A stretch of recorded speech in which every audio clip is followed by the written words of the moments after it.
Greetings, tankers. Adam Snellgrove here with some high-caliber October news. Grab some tea and some pudding, and let's begin.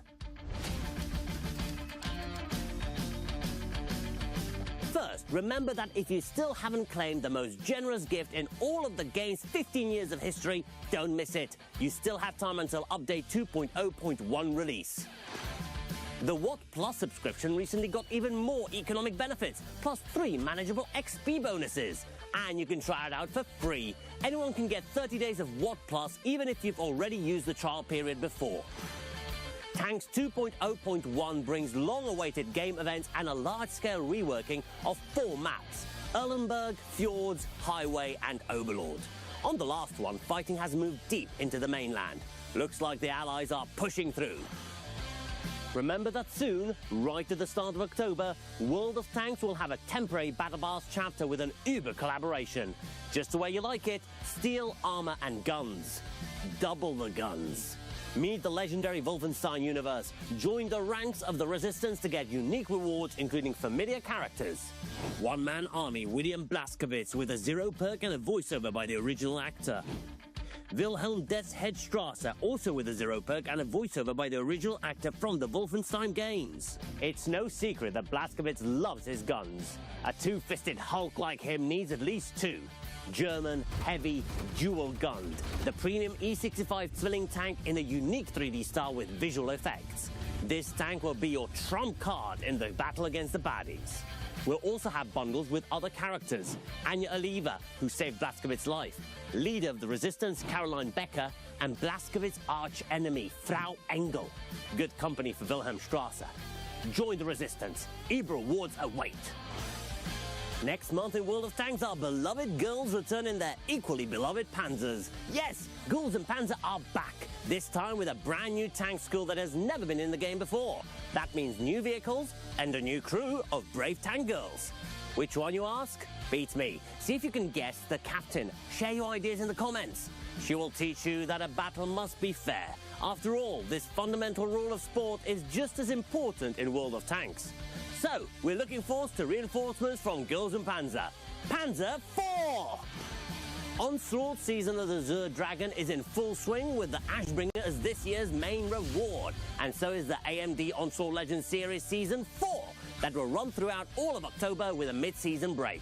Watch the best teams on the European server battle it out on the big stage.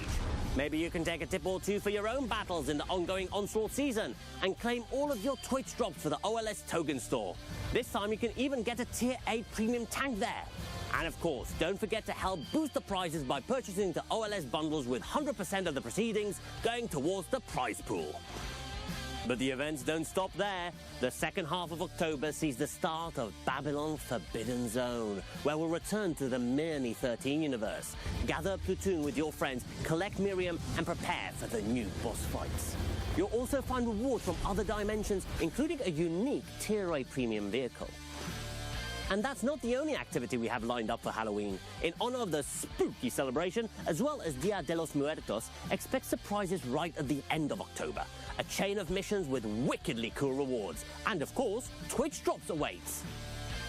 Just like last year, World of Tanks will take its place of honor at TwitchCon. From October 17th through October 19th, turn up to talk to the Wargaming team and World of Tanks streamers. Quickie Baby, Skill4LTU, Mouse Acrobat and Mayland.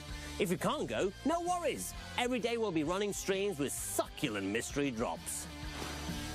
October 28th is Czechoslovak Independence Day. From October 27th through November 3rd, log into the game and complete missions to receive themed rewards.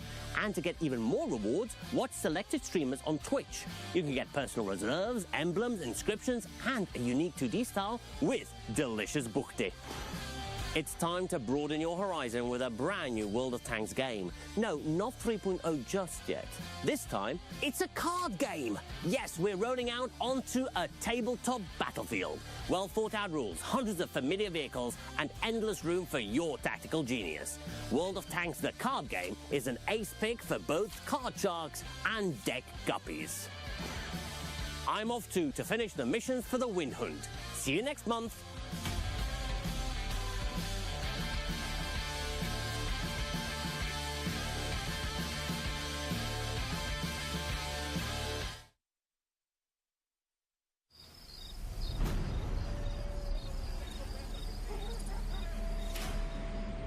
Frau Enkel, allow me to introduce you to the culmination of our engineering, Goethefaust.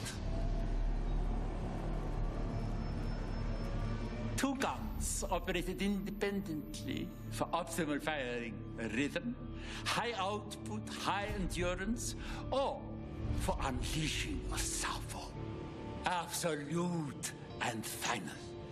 Armored for frontline combat with mobility that defies its mass. Beautiful. I want to see it kill.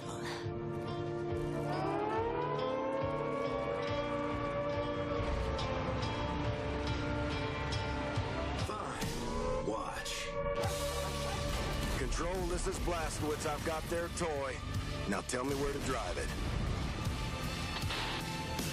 Route southeast. Friendly pickup waiting at the shore. Wait! Enemy armor inbound from the west.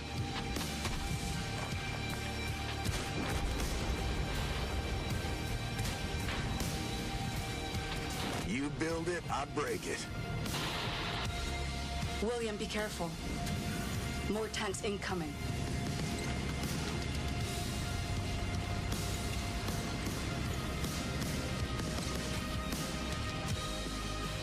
Let's see what you got, sweetheart.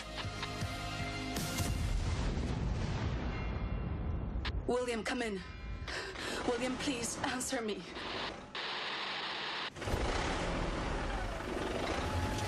They want a monster? Let's give them a nightmare. That was just one battle. If you want to keep that tank, you'll have to fight through the rest.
World of Tanks delivers immersive tank action. and sound plays a crucial role in making every battle feel real. What better way to recreate the sounds of World War II tanks than by capturing them at the legendary Tank Museum in Dorset, a place where history and technology meet. Join the World of Tanks audio team as they visit the museum to record the sounds of some truly unique tanks.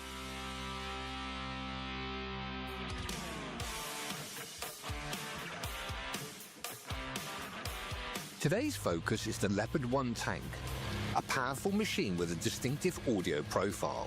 Every recorded sound will help reconstruct the dynamic and reactive audio players will experience in-game. So we're here back down at the Tank Museum in Bovington in Dorset to do some audio recording, and we're joined today by the head of the team, Alexei. Now, Alexei, tell us all about the audio recording, the importance of it for the game. Yeah, audio is very important for the game because we have just ears and eyes. So eyes is what we see in the game and ears what we hear. So it's 50% of experience for the player. So today we're recording Leopard tank. We're recording all the external sounds and internal sounds in movement, in idle state, and we will use these recordings to implement it in World of Tanks game to provide the best experience for our players. Fantastic. And perhaps you could give us a more of a detailed description about some of the equipment you're using here? Yeah, of course. So we mount like 6 microphones on these booms all over the tank. Our focus is, of course, engine and threads and turret movements. After that, we will mix it all together in the game. It will be interactive system which will works and reacts on the input of the player to provide like feeling that you are driving a real tank in our game. Capturing the true essence of tank warfare isn't just about visuals. It's about bringing the raw...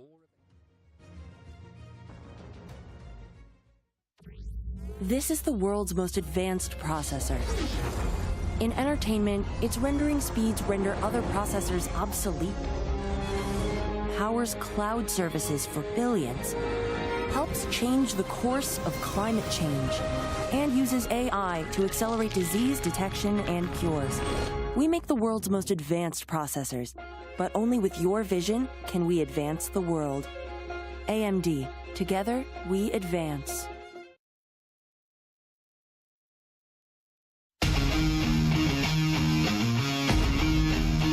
The Onslaught Legends series Season 4 is here.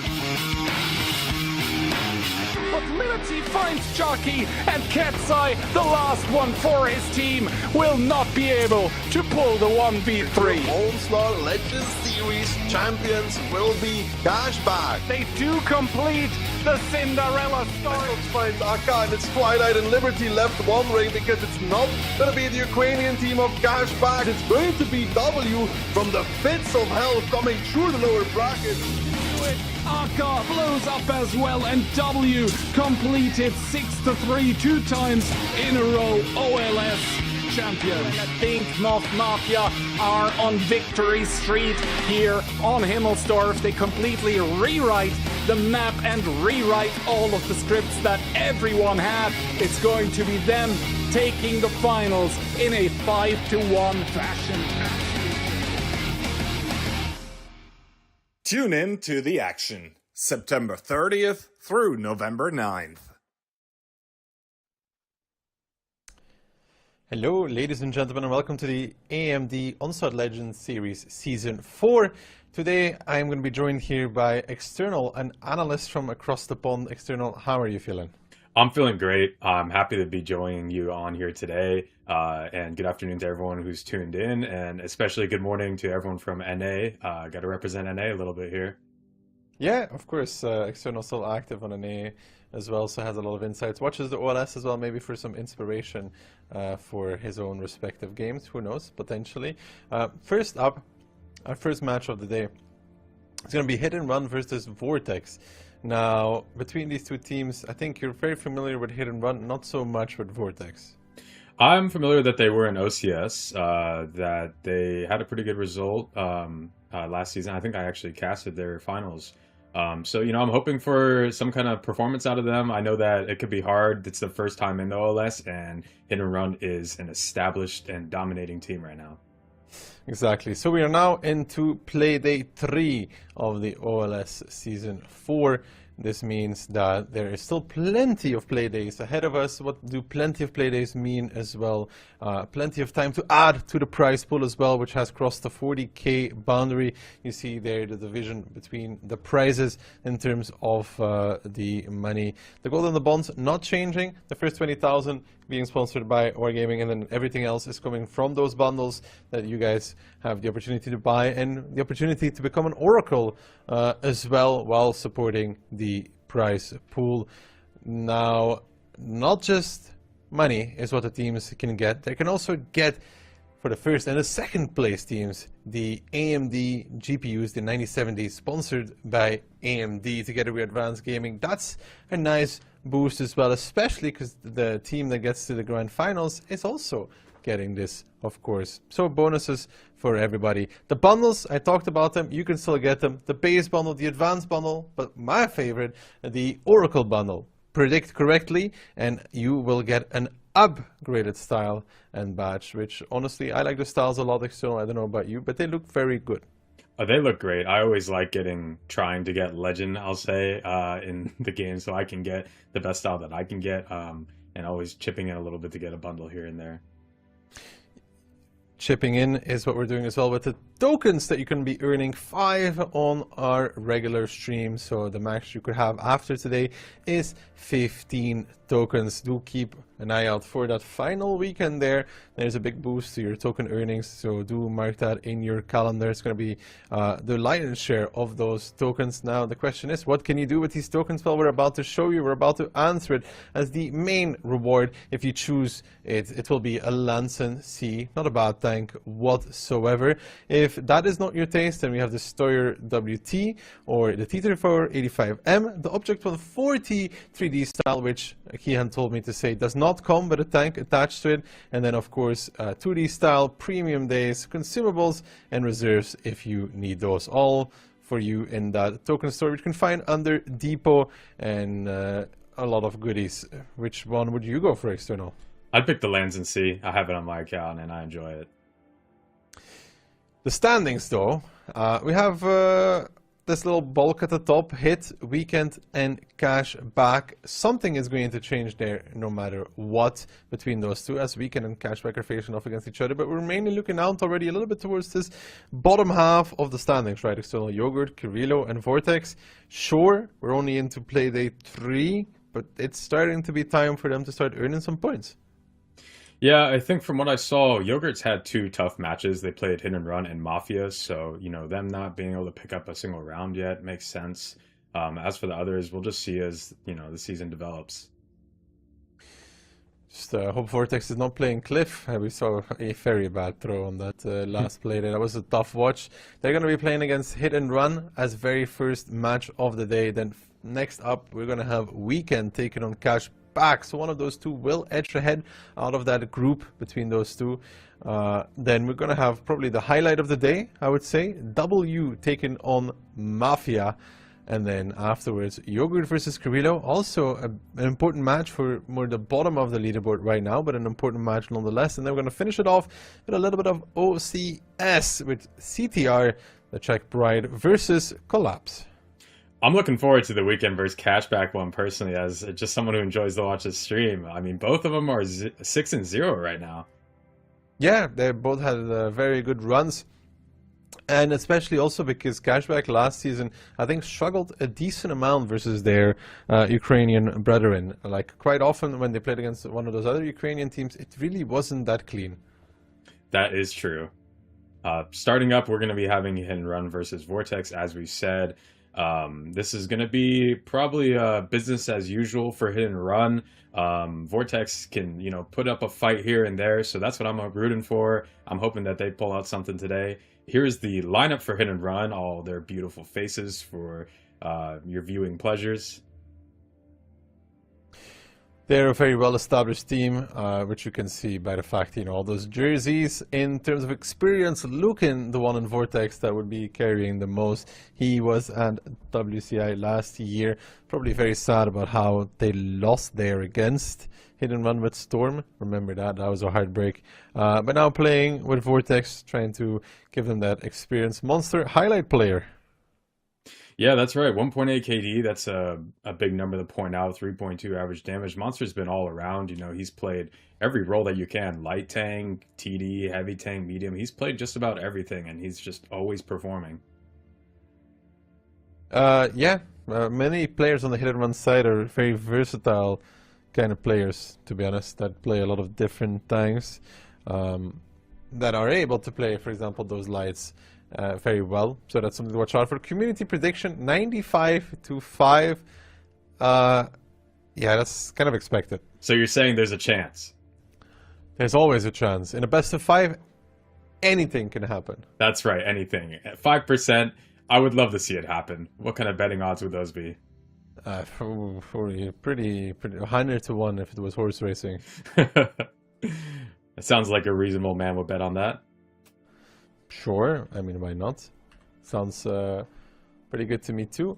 Now, map pick and bans. First up, Sand River being removed by Hit and Run. Vortex removing Westfield gives us Ghost Town as the first one.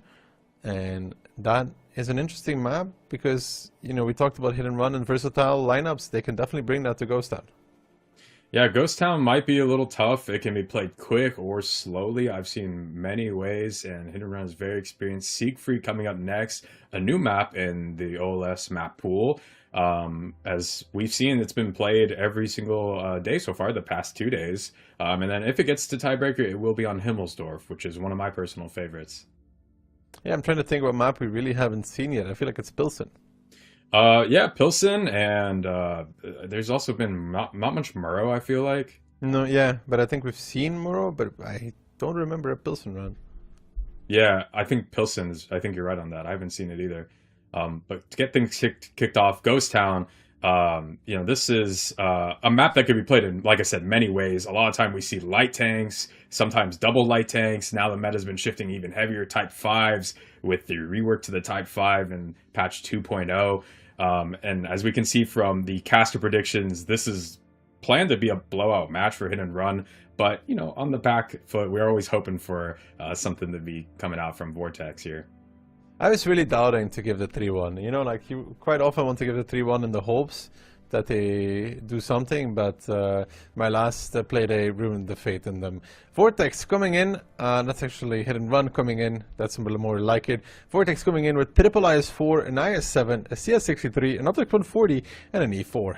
And for Hit and Run, we have 2 BZ-75s, 2 IS-7s, 2 Type 5 heavies, and an Object 140. One thing to point out, neither team has a light tank, a lot of heavies. This is going to be probably a pretty quick play. I'm assuming Vortex maybe through to the cap, but both teams confident without running a light tank. They're going to be, it's going to be something coming out quick. And here we go. Vortex opening up towards the 7-8 line. CS-63 potentially going for that strike. How do you feel about the IS-4s versus like these lineup that Hit and Run has though? It's a pretty decent tank against the IS-7 and the BZ, but not that great against the Type 5 on every position. I think it's good. It counters some Type 5s. To get things kicked off, we get a shot going into Monster, return fire in the Miku. This is a triple cap pressure. This is going to be just an all-out brawl on the cap. Some trading going on. Monster is going to be the focus. T-Sec going up to take some damage, keep him at full HP, keep him as much HP as he can get, and a big strike coming out, hitting 3 tanks. Yeah, that CS-63 taking that Eastern Strike very quickly, is able to put it as well. Attractive now overextending a little bit with that IS-4, wanted to fight, wanted to stay and Hit and Run, now pouncing upon the opportunity to overmatch that singular IS-4 that took a lot of damage. T-Sec potentially to finish it off. No, he goes towards Miku, allowing Monster to get the shot to waste less alpha, but he misses it, which means Attractive will do ever slightly more damage. I don't think he got to fire though. Monster should fall now, Flappy or Miku. It's going to be Miku to pick it up, and now Vortex trying to re-push back in, but that HP lead that Hit and Run had in the beginning, it's significant, but they are a little bit out of the fight with at least one Type 5 and a 140, but Miku goes down. T-Sec needs to be traded out here for the side of Vortex. They will be able to get that 2000 HP, but a gun extra for Vortex. It's looking good for them right now if they can keep the guns alive, but Adi doesn't seem to be able to do that. Tankistador not able to block the BZ-75 either, and now Adi and Tankistador, do they have the damage? Oh. Yes, they do, to delete Panzer Fury before he gets to 140, and now it's just these double Type 5 and a 140, but don't count Hit and Run out just yet. Yeah, this is 2 Type 5 heavies alive on hit and run, so while they may be up in HP, those are not the best tanks to have left alive. They're slow, and they're going to be not having a great time trying to chase down these mediums. What Vortex needs to do is get out of there. They need to go collect the strikes, leave these Type 5s, get on the cap, they're not going to do much there, and just get away from them. I mean, right now, Franek could play the strike game as well, right? Take the Eastern Strike and maybe even take an info tower. There's no light tanks available. Was that a shot there from Deja onto Tankistador? It looks that way, because his HP dropped a little bit lower. So now Vortex has about half the HP that Hit and Run has available. Ilias, pay attention to that. You see that icon, no loader. Of course, the i7 has 2 loaders, so that helps, but he might not have a medkit. It does impact its capabilities ever so slightly. Franek picked up the strike there. There was a CS that tried to mini-strike him, but missed that. But in return, the CS on Vortex did additionally get a strike. So each team holding 1 strike now. A reset comes out onto Barbarian from Flappy. That was a good shot. And now they're going to have to try to find angles on this cap. They're down a lot of HP. They have 1 strike to work off. They can't take this close strike because the 2 Type 5s can just peek off. And now we have Franek picking up the radar. So he's going to have radar plus a strike. And he's going to be looking to take out one of these one-shots, most likely the 140 with that. It's a hard strike for Franek, though. He only gets the spot for a second or two on towards the position of the CS63. Ilias peeks, gives the shot, but takes one back, and that is bad news for Vortex, because that means a second player is within 1-shot range, and Franek will not let this opportunity slide. He gets him, and the cap still going for a hit and run. Yeah, this is a ticking time bomb for them. I mean, they just have to keep peeking into the cap, but you're peeking into 2 Type 5 heavies. It's an uncomfortable peak, and the timer is just going and going. I think this is looking like it's going to be a cap out. 5 seconds left on the clock here. Flappy is just knows he has to go in. It's a good decision. You know, he needs that reset, but unfortunately a bounce comes out, and that is the first round coming out for Hit and Run. That is... good recovery there from Hit and Run to bring it back into a winnable situation. You see the Type 5s, as they were not involved in the fight, if they can force you to come close to them, it can still be very annoying. Yeah, it can. And this actually looked like a pretty good game for Vortex. I said the biggest downside was that their 140 was in the back lines, not able to support that push. So Hit and Run was just effectively able to get more tanks into that fight before Vortex, but not too shabby, I'd say. Honestly, even for a loss, sometimes you take what you can. And Deca getting the most damage on the team here, 9 for 9. I love to see it, especially considering he's an old Gold League player. Yeah, exactly. So that's always fun to see. And Monster not able to put too much out here. As for Vortex, Lucan at the top, as we expected, he is one of the performing players on Vortex. Overall, pretty good spread of damage, I'd say. On Vortex, it looks like DJ wasn't able to do much in this battle on Hit and Run, but fortunately for him, he had Deca there for this round. Yeah, Deca, we talked about him in the beginning of the season, coming back out of retirement to play with Hit and Run, probably going to China with them as well. Of course, for Barbarian, it will always be hard to get the visa secured, so I think Deca is going to be going with them and potentially even play there. So he's warming up now, and he's doing well, to be honest. For not having played for so long, he comes back in. Type 5 at the same time is also a very forgiving tank to play.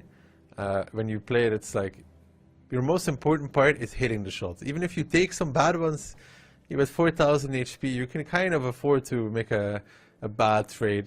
Preferably not 2, though. But he hit all the shots is important, and especially that backing off into the cap, forcing them close, and making Vortex players make another mistake, like the i7 taking a shot from the Type 5 when they still had a strike available. That's just something that shouldn't happen. Gave Franek then the opportunity to strike him. Yeah, that's the great part about the Type 5. You have so much HP and a 700 alpha gun. If you're able to trade 1-for-1 with almost any tank in the game, you're going to win, You just have more alpha and more HP. So the thing is just trading 1-for-1. It's not a bad trade, taking some damage if you can get some damage out in return in the Type 5. Other tanks, not so much. You got to find good position, try to get off angles, get those crossfires. So just like you said, Docky, the Type 5 is a lot more forgiving. Yeah, it's just kind of the tank. It's really hard to drive into a bad position with the Type, Yeah, and if you do get in a bad position, good thing you have strong armor. That buffed armor goes hard. For sure, for sure. But what's your favorite tank to play so far in this Onslaught season? Hard decision, actually. E50M is very, very good right now, though, to be honest. Yeah, it is. Which we didn't even see any E50M last game, did we?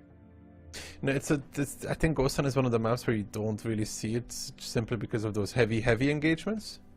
Yeah, you could still play it, but it's just one we don't really see it that often. Yeah, we're not seeing it now. Hit and Run bringing in IS-7, a T-57 heavy, 3 Type 5 heavies, it looks like, an Object 140, and a Room Panzer.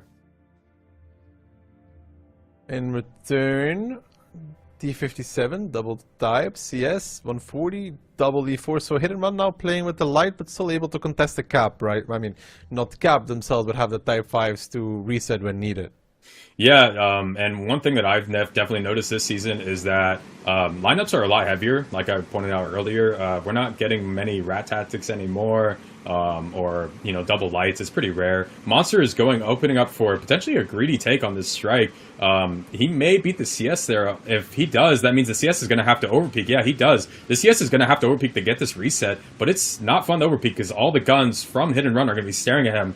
But he needs to get some damage so he can get a strike to reset this, or just forfeit it. It looks like he's going to be forfeiting it, but that's also not great because now Tankistador is stuck there. Hit and Run realizes that. It looks like they're just going to go for an overpeak on Tankistador. Barbarian with 4 shots. Let's see if he can connect them all here. I believe in him. There's 2, 3, and the last one coming out 4. That's Tankistador down to 800 damage. This is a good trade. Hit and Run probably just going to be pulling back here, and Vortex seeing that they need to make a play, just driving through the middle.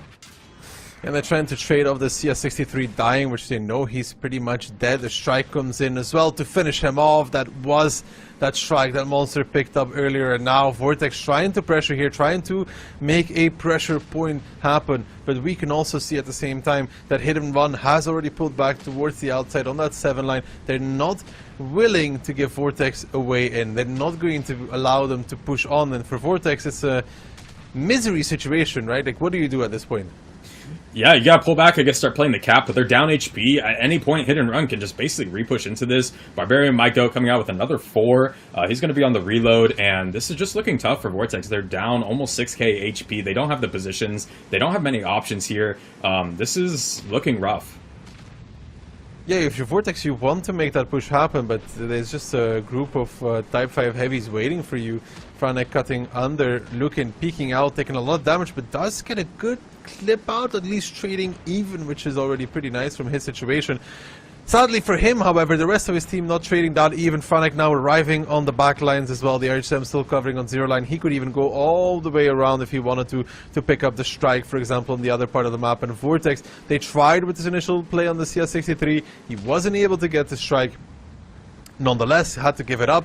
And then from Hit and Run side, perfect execution, right? Peek him, do enough damage, strike him, kill him. Force Vortex into a reaction, and the reaction that came was one that could never really work. But that's, down to Hit and Run, backing off smartly, not allowing the push to happen onto their isolated positions with those Type 5s. Yeah, that's right. And additionally with the light tank playing, they get some additional information knowing that they can commit to this. There's only 2 tanks left for the Vortex now. Just this 140 and E4. They're going to be going down shortly. This is going to be 2-0 for Vortex. But yeah, Hit and Run, they get that plane. They know that they can kind of contest this side. And the second they see someone commit to the cap, that's their play. They know they can go pick up that CS there.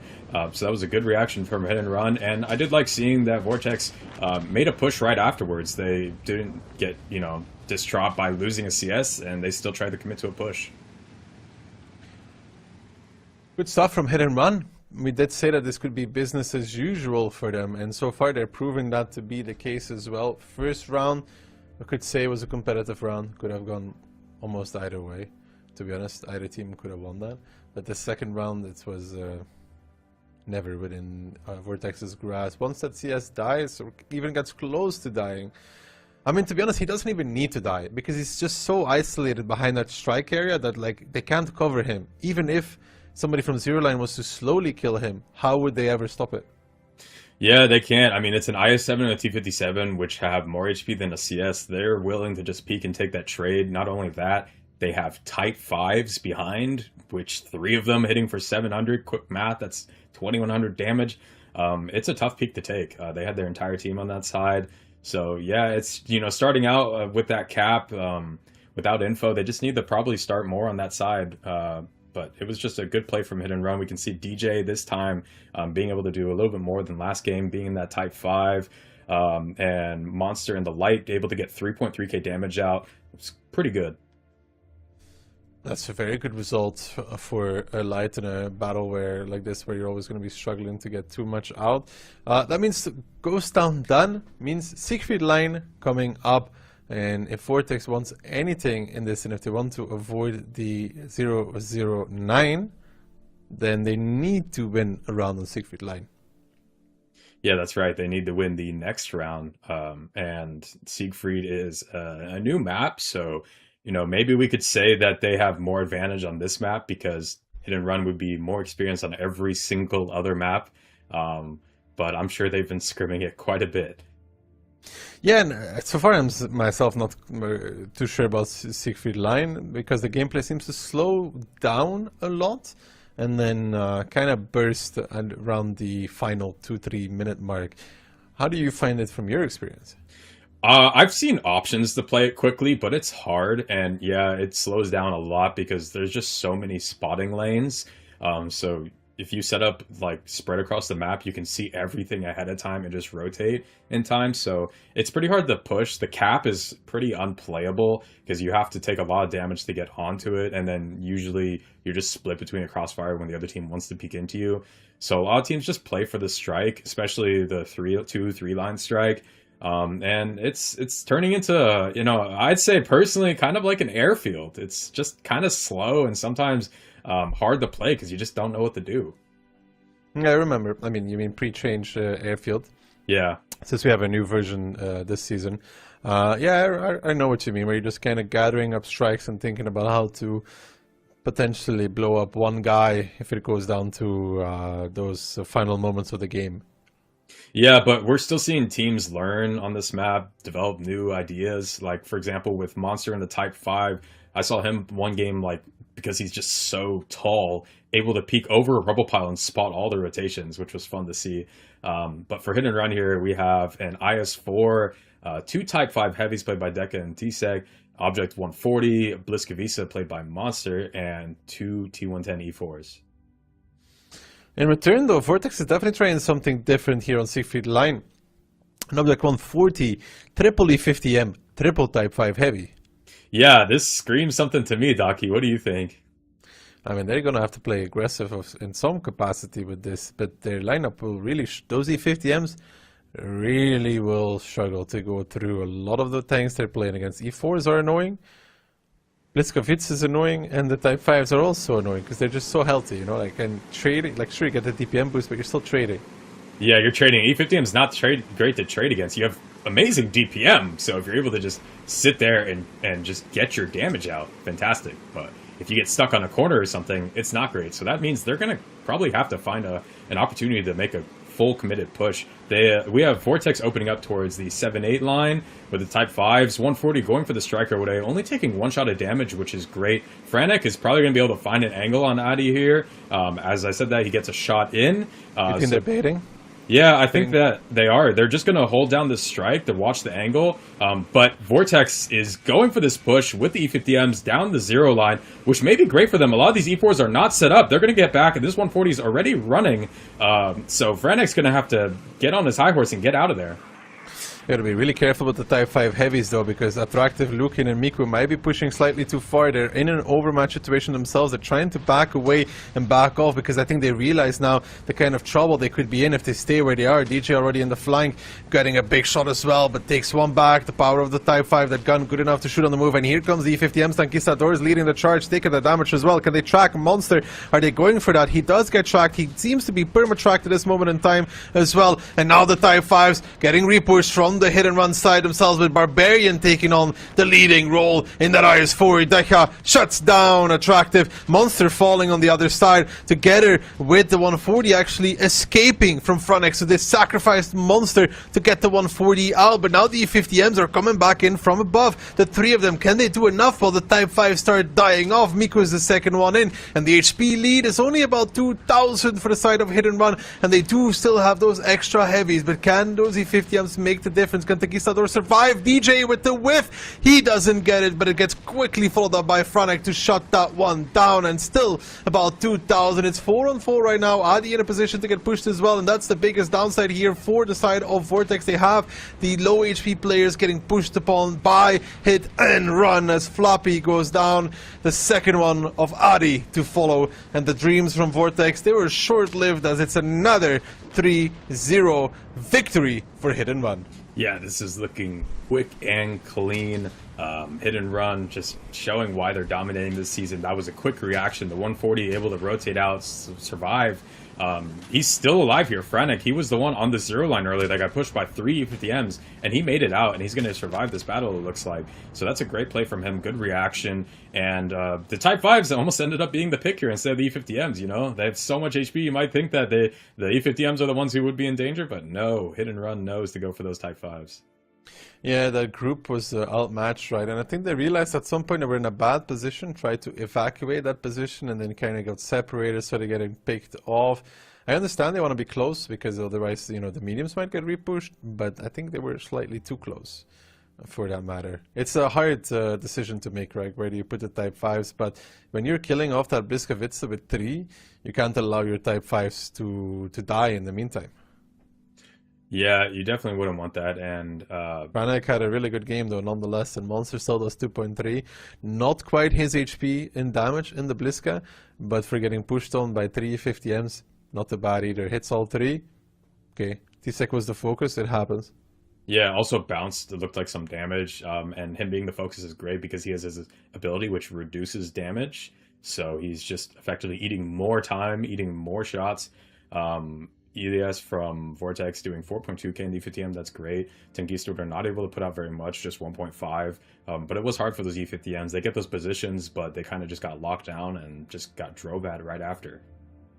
Yeah, peeking from up top is not that easy either. You don't really have any positions that lend itself to peek fully hold down, so you're always kind of exposing in return.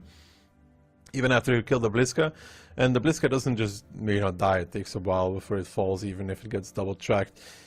But for Hit and Run, quick and easy. I mean, we're 30 minutes into the stream and they've won their match 3-0. So not too bad from Hit and Run. I think for now, let's already quickly take a break and head into towards the next match. But before that, let's see some replays.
Frau Enkel, allow me to introduce you to the culmination of our engineering, Goethefaust. Beautiful. I want to see it kill. Fine. Watch. Control, this is Blastwitz. I've got their toy. William, be careful. More tanks incoming. You build it, I break it. They want a monster? Let's give them a nightmare. That was just one battle. If you want to keep that tank, you'll have to fight through the rest. The AMD Onslaught Legends series Season 4 has arrived. And with it comes the chance to reward the players and yourself too. Boost the prize pool by purchasing team bundles. If the team you rooted for with a bundle wins, so do you by being able to upgrade the included style to a shiny golden version. Contribute now.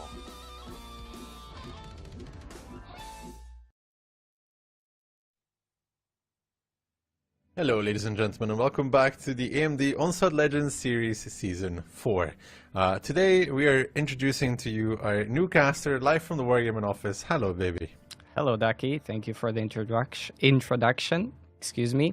And yeah, what a better way to start than with a banger of a game. We have the Ukrainian Derby, Weekend versus Cashback, and I expect a lot of good things from this game. So far, we've seen both of the teams perform quite well. They've won all of their games, but I feel like this is the first real test for Weekend, which is quite a new team, but they have performed very well in the past. We've seen performing them quite well against Cashback, and yeah, we'll see how it goes. Yeah, and this, well, not particularly Weekend, but in general, I feel like Cashback tended to struggle in previous season, at least against these Ukrainian teams, actually, mainly. And even before that, seasons before, comes to mind, like really close games against, for example, Darkside at the time. So against these Ukrainian teams, it always seems a little bit more close. Yeah, definitely. We've also seen a lot of player changes between these teams, so yeah, it's going to be interesting. We see here the lineups of the teams, Cashback with a few player changes, and we saw that they had quite some problems in the past, but I think that time has passed. They have had time to train and, you know, learn maybe new things about each other as teammates, and we will see how it goes for them. Yeah, Chano here with the Centurion Axe's main pick. He plays the Gorilla as well for them, but we haven't seen any Gorillas so far in mass picked, which is kind of sad because it's always funny when you see the Gorilla clap for 1,000. Yeah. I've seen FVs though. Yeah, FV, very interesting. I'm not a big fan personally of Gorilla. It means you have to play very passively, but yeah, some teams decide to use it. I mean, it's also very limited maps that really can utilize it well. Yeah. Sometimes it works on Cliff as a surprise. And then there's like Studzianki kinda, but outside of that. Yeah, not many maps you can. It's very situational, as you said. And here we see the pick and bans. We see that Weekend have as their first pick Himmelsdorf, and Cashback picking Sand River. And we will have maybe Ensk as a tiebreaker. Sand River, very interesting map there, but yeah, Himmel's being picked by Weekend, also very interesting. Sand River though, it's the map where I think Cashback last season kind of defined the meta, at least in the beginning of the season. It seemed like they were the ones leading the trend with starting the cap from the west-east and playing with the UDES STRV. So it's a map that they have a lot of experience with, and it hasn't really changed that much. Yeah, definitely, I agree with you. We've seen Cashback always, you know, I feel like they were one of the strongest teams on Sand River, and I expect them to do the same today. Yeah, that's what I'm saying. Like, I think they were the first that did the quick cap play with the BZ middle towards the strike as well. It was very clean. Then they transitioned into the back play with the STRV, which we then saw almost every team do at some point. Yeah. Although this season, again, it looks to be the cab. But Himmels is also a very interesting one because, honestly, there's still a very large diversity of plays. We've seen teams push straight down the middle, straight down 1-2 line, over the hill. It's hard to cover all of the angles correctly. Yeah, exactly. As you said, even as a player in previous seasons, Himmels is a map that is always slightly unpredictable, as you said.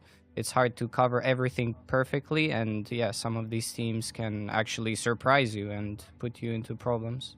Yeah, you play some variation with 1 or 2 hill, all of a sudden they're driving 50-57s down the middle of the map, and it's like, well, we won't be seeing T-57s anymore, though. Yeah. Not for a while. I feel like this meta is very trade-based meta. The E4 is very strong. We've seen types coming into the game as well. And overall, long-term, it's just easier to play these high alpha tanks.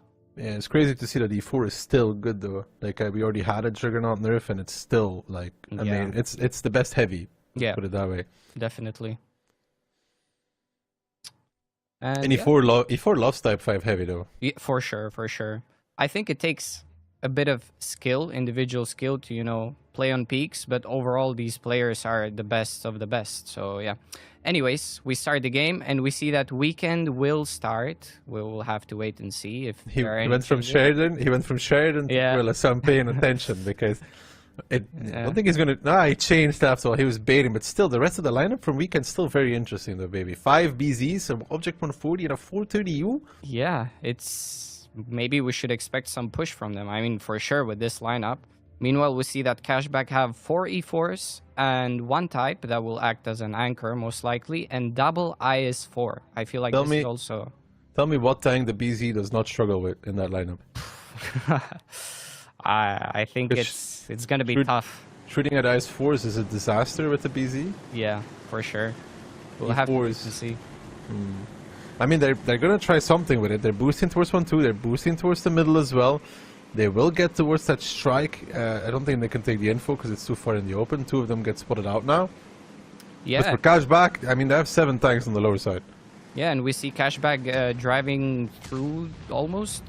I think they will commit with the double IS4. At least they cannot stay because they are getting farmed. The BZs connect the shots and Vladislav is left quite low, I would say, Ducky. Yeah, Vladislav on 1.1, there's no hill presence, so he will get behind that hold-on tuck in there as well. But a good punish on the IS4s, maybe an oversight from Cashback as well, because they knew those BZs were coming down the middle. They still ended up going for it, and Vladislav gets punished. They are finding a little bit of retaliation towards Ised, their former team captain. Maybe it's a little bit extra on the line for him today to try and make the best out of this. Trash Panda boosting across, taking less than expected, to be honest. I mean, there was like 3 guns trained his way, only 1 ends up connecting. Clownzik taking the cap, Hellrap joining him as well. They want to crunch Twilight in the middle there. They're using the strike as well. Sunshine boosting through, and currently Weekend leading the pace. They're finding the connection. Gansi's IS4, Aka is shielding, but Evil now coming in as well with his 430U. You see there though, the IS4 really tanky, numerous bounces coming in, but Evil now locks it down, and Aka's the next one, and then there's going to have to be a big reset, but who is going to be the one to deliver that one?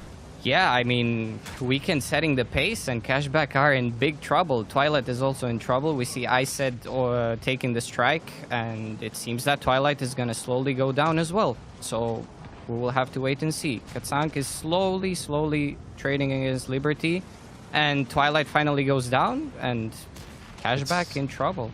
Cashback in real trouble because this round is done and dusted. 4 tanks left standing, but they seem to have gotten the shells shocked by the initial move by Weekend.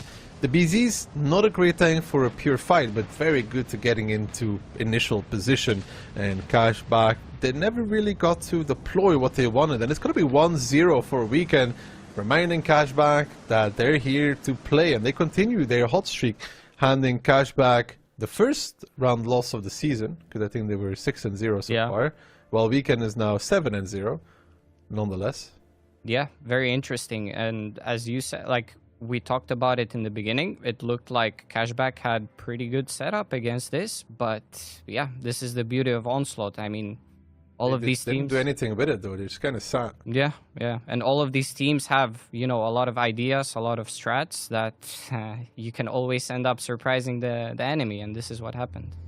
I'm surprised they didn't take the tanks there on the 3 line and join towards 1-2 with them, for example. Like, they could stop at the IS4s, I feel, instead of taking the crossing from the BZs and get the E4s and 1-2 line involved and pressure down that way. and kind of ignore the guys in the middle.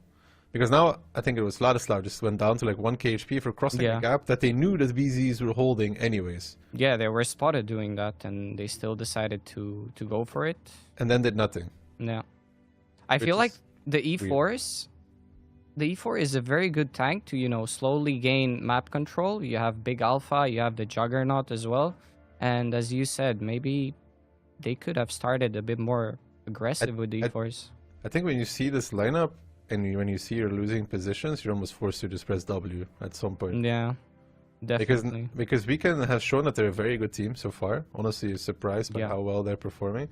But when you lose the middle of the map, those double IS4s in front of the cap are always going to be... Like, they have no courtyard control anymore. Yeah, and they have two IS4s sitting like back to back trying to do something. And Also- even cap would still ruin Cashback.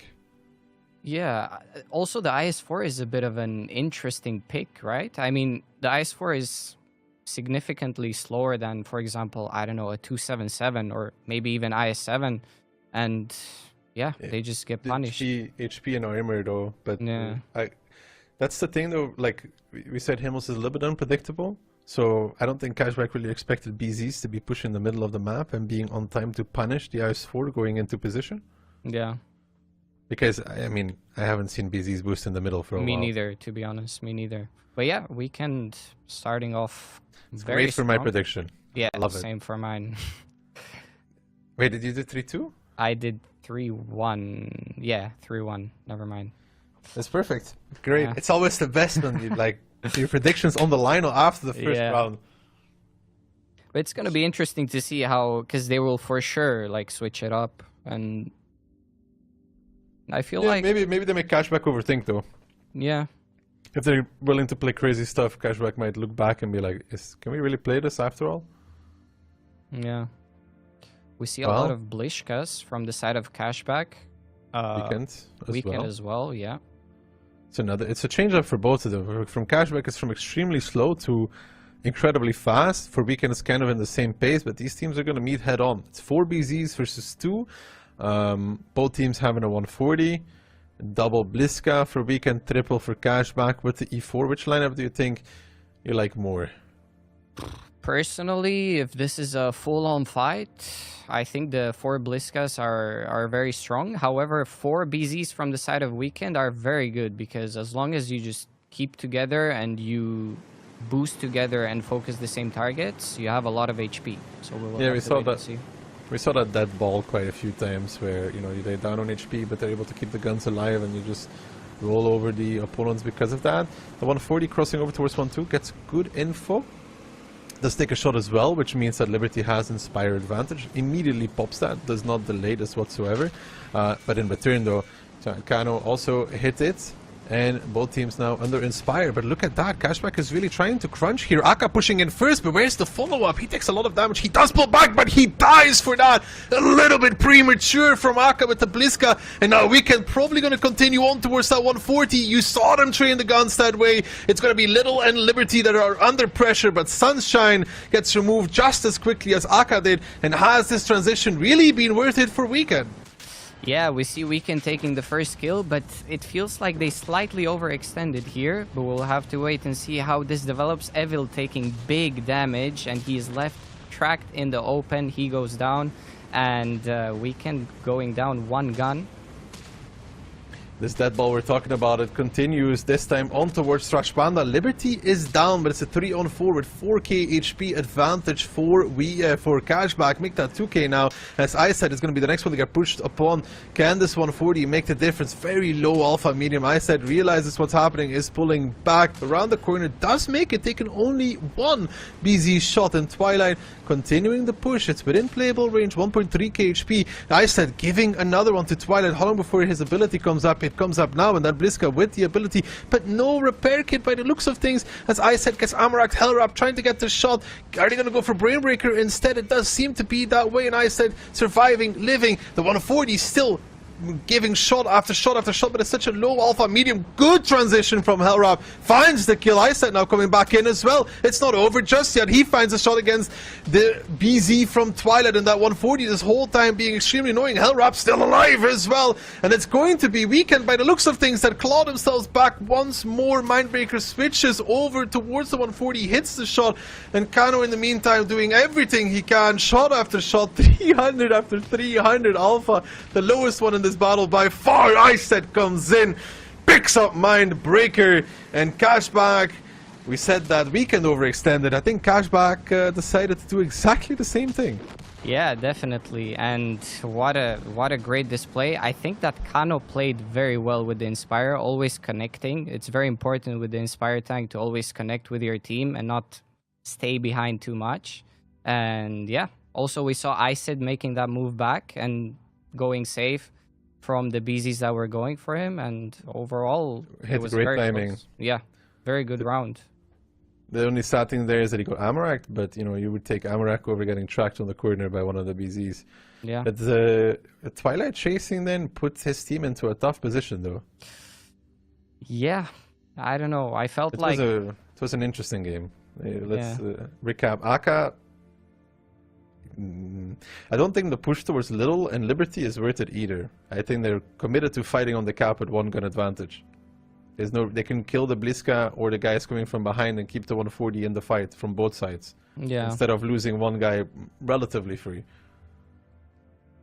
No, I think that this round could have gone either way, to be honest. It was very close. And I feel like in the end game, as you said, felt like Cashback overextended like back. Yeah, they had this 4-on-3. They just have to make one good push, right? Yeah. In a 4-on-3 where everybody's kind of close, one good push wins the game. But when the BZs are going kind of one by one, because Twilight is so far ahead of his teammate, you end up in a scenario where you have to go and reinforce him, and all of a sudden that 140 and Iset and Hellrap survived for a long amount of times. I mean, if we look at the damage department, right, those 3 remaining guns from Weekend, 7k from Hellrap, 6.5k from Kano, and then 6k from Iset as well. That's insane amount of damage for 3 players surviving, because the rest of the team really is not really there. I mean, Clownzik and Sunshine do as much as the 6th player from Catchback, because Aka did 0.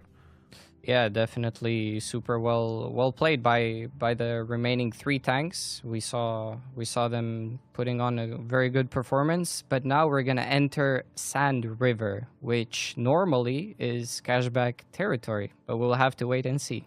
My prediction is feeling sweaty as well now, though. I was, hoping for a 1-1 on Himmels, and then we'll see how Sand River plays out. But it was also really good endgame tanks, though, for Cashback to remain on. What was it? It was double Bliska and a 140.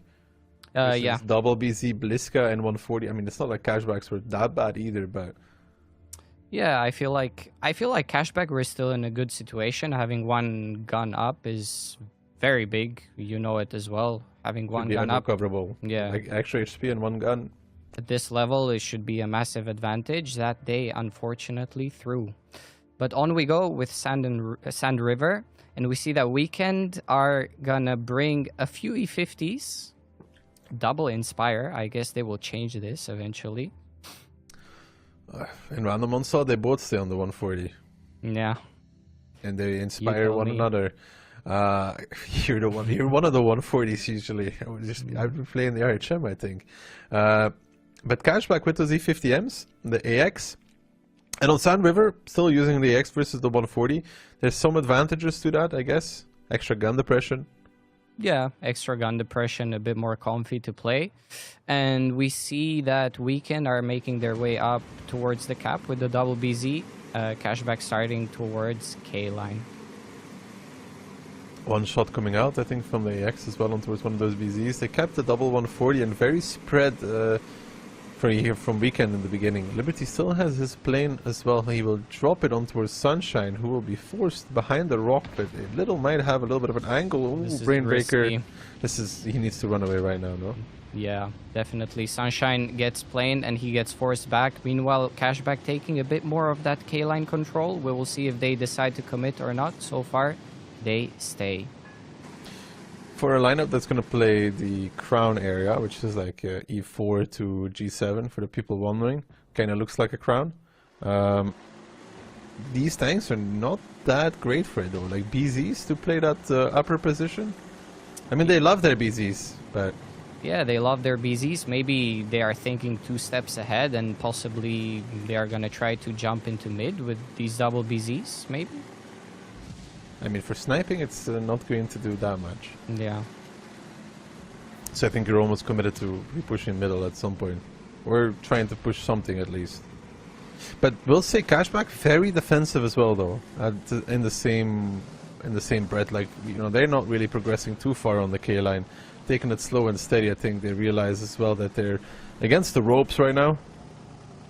Yeah, I said taking a shot there, he gets denied the info, and we see that Trash Panda established on Cashback's balcony. Cashback had no intention to really fight for that. They fell back with the RHM towards J0, and so far Little is taking the strike.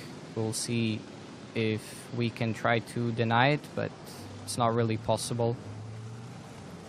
No, this is the difficulty though for Weekend right now. They are playing against double strike control, which they cannot deny. Little and Aka have one of those already. They can generate easily up to 6 strikes with the current situation. The second guy in the middle can take a strike, the second guy on the K-line can take a strike, so they're not going to be moving because they don't feel like they have to, and they don't. Yeah, and in terms of damage, they've been punished quite hard as well, and right now Cashback just have to sit. And Weekend cannot take the info towers either, normally. Yeah. But the plane from Liberty and the guy pushed up at F1, it's only Sunshine that can take, or the 140, something with high enough camo to not get spotted. But even then you can get played.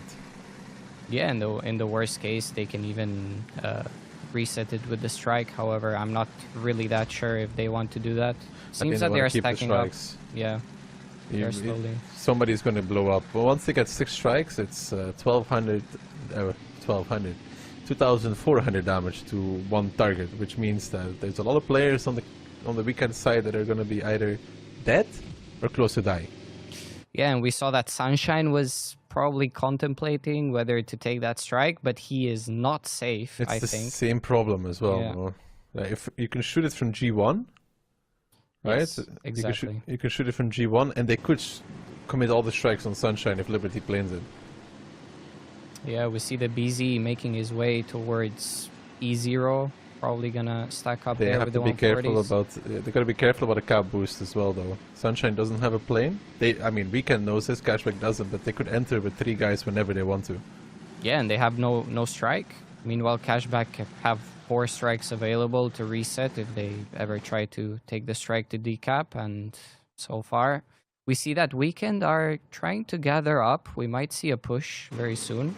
Sunshine's Evil is going to try, but Liberty should plane this unless Liberty's planing something else. No, Liberty went for a plane on the 0 line instead, so Evil will get the plane out. But who is going to reset here? Is Little in the open, or is Mindbreaker in the open? It doesn't seem to be the case. 2 seconds left. The strikes from Cashback not even necessary, as Evil found an angle but wasn't able to connect it on time. Now the strikes get put, but the game is over. Cashback find a convincing Sand River win. Yeah, we saw Cashback taking control of the whole map, basically, taking double strike, and we can try to repush, maybe a bit too late, and game was over by then. I think even if they reset, though, with 4 strikes pushing down 0 line, it's going, or 5 strikes, I think at that point already, 4 or 5 doesn't matter. You're committing to a losing engagement 9 out of 10 times. Yeah, definitely. After the 4 strikes, Cashback can just go back and repush, and the game is... I don't think you can wait for Cashback to take 4 strikes, even. I don't think you can wait that long. Yeah. Especially when you don't have your own strikes, you don't have planes, you don't have anything. Yeah. I mean, Sunshine got -4, though, if it was random on slot. Yeah. Sunshine. At least. You know, he would save the points, the rest of them not that great. Trash Panda -36 straight. But yeah. Brainbreaker +44. There's not much to say on the damage here. I think no matter what, I think Weekend is waiting so long that they're losing the game. Yeah, we saw Cashback this time taking the, they took map control, double strikes, and wasn't much to do from the side of Weekend. As you said, maybe it would have been good to make a play earlier, because at the time the team gets 4 strikes, it's pretty much lost, right? Yeah, exactly. Like if you're pushing when they take the 4th strike, it's like, okay, at some point it's unavoidable. You cannot tell all of your teammates to not sit next to each other. It's not possible to just not be next to each other. You're going to take double strikes at some point. And with the tanks you have, which are not great fighting tanks, double 140, kind of counteract each other. BZs, a half HP 50, kind of tough. And the worrying part is that normally Sound of West is the strong side. Yeah. Absolutely right. We've seen that West side is usually the stronger side, but in this game, Weekend, I don't know what the initial idea was, to be honest. Maybe those BZs to repush mid, but didn't really look like Cashback gave them any chances to do that. I mean, the BZs also got spotted in the beginning. Maybe they were trying to avoid this. I'm not sure. Because like the BZs, I don't know if they were supposed to reach the position without being spotted, but they were spotted in the beginning. Yeah. Did that play into it? I'm not sure, to be honest. Either way, we will have to wait and see how Weekend will retaliate after this round. I feel like it can go either way between these teams. I mean, you're hoping right now that Weekend wins. That's what, if you're caring about your prediction, right? You have to hope Weekend wins. Yeah. The thing is, I predicted for Cashback to win 3-1, so I'm already... Yeah, but I could still get it right, Oh, once you can no longer get it right, you start... you want others to be wrong, exactly. Right? If you're miserable, you got to make sure they're miserably losing their prediction as well. That's what we did with Moff the whole season before. Anyways, we see Cashback bringing out their special STRV. Little on STRV is a classic. We saw it through the last season. And no Udas. Was he Udas? No Udas. Normally no they play Udas with it. Yeah, no Udas this time. Double 140. Yeah. Very interesting. And it looks like it is going to stay like this. Double 140. Weekend using T100 LT. I guess he will try to take the info first timing with the low profile.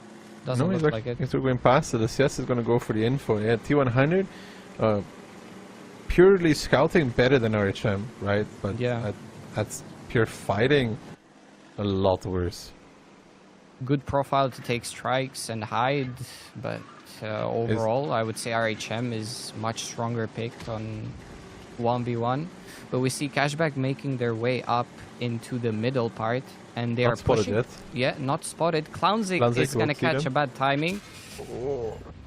Is it that bad though? He will take maybe one shot. Oh, but Kinda took 2 shots there. Yeah, kinda taken 2. That's worse actually. 3. That's a lot of damage taken. But Hellrat might find himself Aka though. Aka not in the greatest position either. He will be covered by the STRV. Yeah. The Batchat is, however, coming as well to help Hellrap, and I think that Zuda is in quite some trouble. Trash Panda might have some shots on the back of him as well. It does look like he's going for that, but Hellrap is just going to kill Aka by himself, and if not him, it's going to be Trash Panda. So both teams trading it, but right now Cashback seems to get the worst of it. The damage on Weekend is at least spread. I said in the hole here, this is a complete ruin to Brainbreaker. Yeah, this is... the position of Isid is very good so far. Yeah, and he's hiding fully as well. He's not even attempting to spot. Little getting spotted out again by the plane. Little taking a lot. That Sunshine with that T100. Little down towards 1.3. That's the power of the light as well. And so far, it's looking real dire for Cashback, because look at this now. Isid reveals position. Twilight boosted to the June up front. And now I think they realize what kind of problem is happening as Clownzik starts speaking against that BZ of Twilight. Brainbreaker boosting back in towards Isid to try and make something happen. Twilight trying to boost away. But from one angle into the next, the Trash Panda says, hello, I've returned from the middle. Picks up Twilight and Isid in this 1v1. He may not win it, but Brainbreaker will not leave with a lot of HP left on this tank whatsoever. Vladislav trying to come and help, but it's going to be a 1v1. A little bit of ramming damage extra, doesn't do that much. So the strike coming in, second strike coming in, but that one is actually from the side of Cashback to get Weekend to lose Eyesight, who is Amaract, of course, helps, but Clownzik in quick reinforcement. Yeah, and we saw that Eyesight bought enough time for his team to re-push. Eyesight is making it out. Can Brainbreaker finish him? Finally gets the kill. And we see that Weekend are ready to re-push. Clownzik is gonna take out Brainbreaker. And Vladislav is in big problems now because Evilok in his bad chat is not gonna stop. He's gonna go over the ridge and he's gonna start clipping him. Yeah, with that batch of 4 shells left, he starts clipping out. Needs to be careful not to take too much damage for this. Missing already on one. Vladislav gives one more, and Evil in that bat. That's a little bit of an oversight. Sure, he could kill him, but he doesn't need to die in the process, baby, whatsoever. Yeah, could play on towards the red line, could push forward. That's kind of like when you really want to kill the guy, but you stop looking around you. Yeah, a lot of HP taken. I mean, throwing your tank for that is not so good. I think Clownzik was quite close, right? He could have waited for Clownzik to or just come push and onto the red line, or just move along the dune on the right and be safe here. Like so many, or only get shot by the 140 for it. Yeah. Or just wait. However, I think that Weekend are still in quite a good position. They have a light available and they've got 2 extra guns, so... Yeah, without a light, that's pretty tough for Cashback. Yeah, they have extra HP. And Little getting a strike kill? I think he striked. Yeah, he found the strike kill, and now Sunshine needs to be careful. Overextending there. I think that Liberty will not be afraid. Yes, Liberty takes him out, and Weekend throwing away that advantage. And but where was Hellrap? How does Little find the kill with the strike on a tank that should never be spotted? I'm not sure. Mindbreaker hitting another shot, this time on Clownzik, and Weekend is throwing it, like fully throwing it. Yeah, they are throwing it, and we see that Cashback have access to the strike in the middle. Liberty is going to take the strike, and meanwhile Weekend have no real opportunity to retaliate after they threw these 2 tanks. Little's not a bad tank to have in this situation. SRV has extremely high base camo, so he can just sit here and he will outspot Trash Panda coming his way. He'll pop his ability and give at least 600 damage on the first one. Yeah, we see Trash Panda trying to rotate out. Who did more damage though? Who did more damage? I would say Cashback. Right? It's double BZ though. It's no, okay, so think about it this way. Cashback has no light, double BZ, double E50M, which are healthy mediums, right? And they're facing off against double CS, a light BAT, AX. Yeah. I think it's honestly very, very close in terms of who did more damage.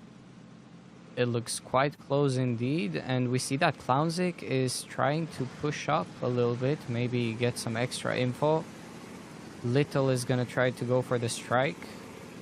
It's still a big problem though, because Cashback can generate 3 strikes and then just use Mindbreaker as a shove, you know, like just push him forward.